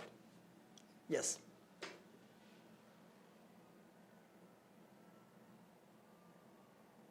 સંગીતાબેન જોબ કરે છે, જોબ કરતા તો સંગીતાબેન તમે તમારી રીતે એનું પ્લાનિંગ કરી શકો છો કે જોબના સિવાયનો જે ટાઈમિંગ છે ને એ ટાઈમિંગમાં તમારી રીતે મેનેજ કરી શકો છો. પ્રિલિમને ધ્યાનમાં રાખીને ઇંગ્લિશને કેટલો ટાઈમ આપવો. ઓકે, તમે પ્રિલિમની તૈયારી કરતા હો તો ઇંગ્લિશને કેટલો ટાઈમ આપવો તો ધ્યાનમાં રાખીશું. તમને જે હું ભણાવવાનો છું, ઓકે, આ જે લેક્ચર લેવાનો છું મેઇન્સના, એ લેક્ચરમાં તમને એ લેક્ચર બધા તમને રેકોર્ડેડ મળવાના છે. એટલે માની લો કે તમે કોઈ લેક્ચર ચૂકી જાઓ છો, રાઈટ, તો એ તમને લેક્ચર મળી જવાનું છે રેકોર્ડેડમાં, અને એ તમારો કોર્સ પૂરો થાય ત્યાં સુધી લેક્ચર રહેવાના છે એમાં. તો તમે લેક્ચર પછી પણ જોઈ શકવાના છો. તો તમે તમારી રીતે શેડ્યુલ એક બનાવી શકો છો. ઓકે, અને પેલા ગ્રામર ને વોકેબના લેક્ચર્સ તો ઓલરેડી આપી દીધા છે, વિડીયો લેક્ચર્સ તો ઓલરેડી અંદર આપી દીધેલા છે. તો તમારે તમારી રીતે એક માળખું બનાવવાનું છે, એક શેડ્યુલ બનાવવાનું છે. એ તમારા પર ડિપેન્ડ કરે છે કે પ્રિલિમની તૈયારી માટે તમને કેટલો સમય અત્યારે જોઈએ. પ્રિલિમની તૈયારીમાં તમારે કેટલો સમય જોઈએ છે. દિવસનો માની લો કે 5 કલાક પ્રિલિમમાં આપીએ તો ચાલી જાય એવું છે. અને સાથે મેઇન્સની તૈયારી પણ ઇંગ્લિશમાં તમને કહું, ગુજરાતી અને જીએસમાં છે ને મિત્રો, એ તમે પ્રિલિમની તૈયારી એ રીતે કરો તો જે તમને મેઇન્સમાં કામમાં આવે. પણ ઇંગ્લિશની તૈયારીમાં એવું છે ને મિત્રો કે એ ફોરેન લેંગ્વેજ છે. એમાં તમારે એનો ઇંગ્લિશનું ગ્રામર, એની વાક્ય રચનાઓ, સેન્ટેન્સ સ્ટ્રક્ચર્સ, એની સાથે તમારે હેબિચ્યુએટેડ થવાનું છે, એની સાથે તમારે યુઝ ટુ થવાનું છે, રાઈટ. એમને એની સાથે એની હેબિટ નહીં પડે, એનું ઇમિટેશન નહીં થાય, વારંવાર રિવિઝન નહીં થાય, રિપીટેશન નહીં થાય, એ બધા વાક્યો ઇંગ્લિશમાં તમે સાંભળશો નહીં, વાંચશો નહીં, તો એ એક બે મહિનાની એ પ્રોસેસ નથી. ક્લિયર થયું? આ 1-2 મહિનામાં કે ભાઈ ચાલો ભાઈ 1 મહિનામાં આપણે બધું વ્યવસ્થિત મેઇન્સની પરીક્ષા પાસ કરી દઈશું ઇંગ્લિશની તૈયારીમાં, નહીં. એના માટે પહેલાંથી એડવાન્સમાં સમય આપવો પડે. એટલે મેઇન્સની તૈયારી તમારે અત્યારથી જ કરવી જોઈએ. ઓકે, એવું નહીં કે ભાઈ પ્રિલિમની પરીક્ષા પાસ કર્યા પછી. પ્રિલિમની પરીક્ષા આપો, તૈયારી કરો, એની સાથે સાથે મેઇન્સ માટે પણ દિવસનો મિનિમમ ઇંગ્લિશ માટે તમારે 1.5 કલાક તો આપવો જોઈએ. મિનિમમ 1.5 કલાક તો આપવો જોઈએ. તો હવે તમને પ્રશ્ન થાય છે સાહેબ તમે લેક્ચર લેવાના છો તો અઠવાડિયાના માની લો કે હું શનિ રવિ સાઈડ પર રાખો તો અઠવાડિયાના હું 5 લેક્ચર લઈશ. ઓકે, કદાચ કોઈ કારણસર એકાદ લેક્ચર જો એકાદ દિવસ ગેપ પડે તો અઠવાડિયાના 4 લેક્ચર લઉં તો આરામથી તમારો 3 મહિનામાં સિલેબસ ડિસ્ક્રિપ્ટિવનો કમ્પ્લીટ થાય, એ પણ પ્રોપર મેથડથી. ઓકે, તો બાકીના જે દિવસ છે એમાં તો હું લેક્ચર નથી લેવાનો. માની લો કે અઠવાડિયાના 3 દિવસ લેક્ચર ના લઉં તો બાકીના 3 દિવસ છે એમાં તમને 1-1 કલાક મળવાનો છે ને, તો 1-1 કલાક ગ્રામર માટે આપો. ક્લિયર? તો 1 કલાક લાઈવ લેક્ચર જોવામાં, અડધો કલાક છે, અડધો કલાક વોકેબમાં આપો, સ્પોકન ઇંગ્લિશમાં આપો. 1 દિવસ વોકેબમાં આપો ને 1 દિવસ વોકેબમાં આપો. એ રીતે પણ અત્યારથી પાપા પગલી ભરવાની શરૂ કરી દો. મેઇન્સની પરીક્ષા આવે ત્યારે આપણને, જ્યારે તારીખ જાહેર થાય ત્યારે આપણને કોન્ફિડન્સ હોવો જોઈએ કે હવે તો લડી લઈશું. Okay, clear friends? Payalben, I think તમને હવે એનો જવાબ મળી ગયો છે. Okay, yes. જુઓ, બધી બાબતોમાં ધ્યાનમાં રાખો, તમે એક જીપીએસસી લેવલની તૈયારી કરો છો, એક ઓફિસર બનવા જઈ રહ્યા છો, તો ટેવ પાડો, હંમેશા તમારા માઇન્ડને એક હેબિટ પાડો કે અમુક બાબતોમાં તમે જાતે થોડુંક એનાલિસિસ કરીને તમે જાતે પણ ડિસાઇડ કરી શકો છો કે મારે આટલો ટાઈમ આપવો જોઈએ. ઓકે, પરીક્ષા આવે એના પહેલાં બને એટલું એડવાન્સમાં તૈયારી કરવી જોઈએ. ભલે પરીક્ષા વર્ષ પછી આપવાની છે.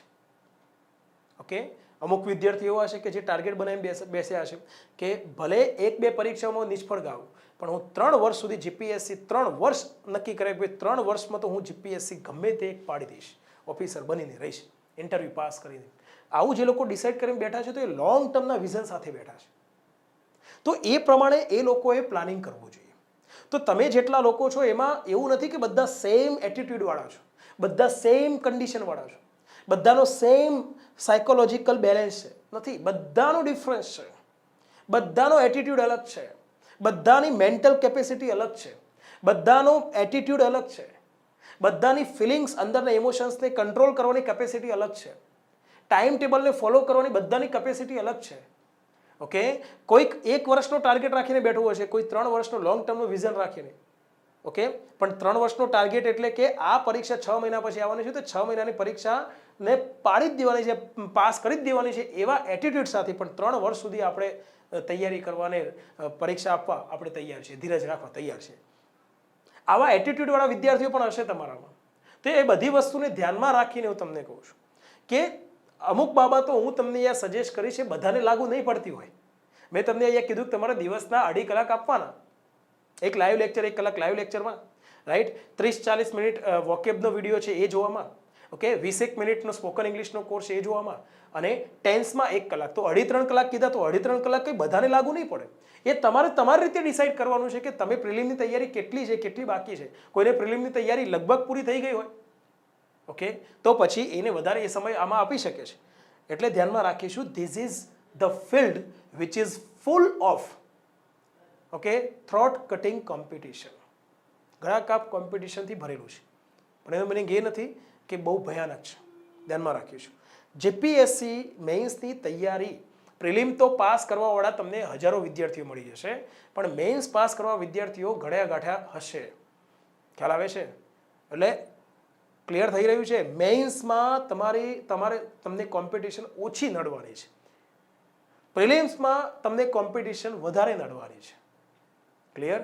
તો પ્રિલિમ પાસ કરવી એ પણ બહુ મહત્વની છે. પ્રિલિમ પર ફોકસ કરવું જ જોઈએ. એનું ટાઈમ ટેબલ પહેલાં બનાવો, પછી આનું ટાઈમ ટેબલ બનાવો. પણ એનો મિનિંગ એ નથી કે પ્રિલિમ ટાઈમ ટેબલ ફોલો કરતાં કરતાં મેઇન્સનું ટાઈમ ટેબલ ફોલો થાય જ નહીં. કારણ કે પ્રિલિમ પાસ કર્યા પછી બીજું સ્ટેપ છે, પાસ કર્યા વગર તો ક્યાં તમે આગળ સફળતા મેળવવાના છો, ક્યાં ઓફિસર બનવાના છો. ક્લિયર થઈ રહ્યું છે મિત્રો?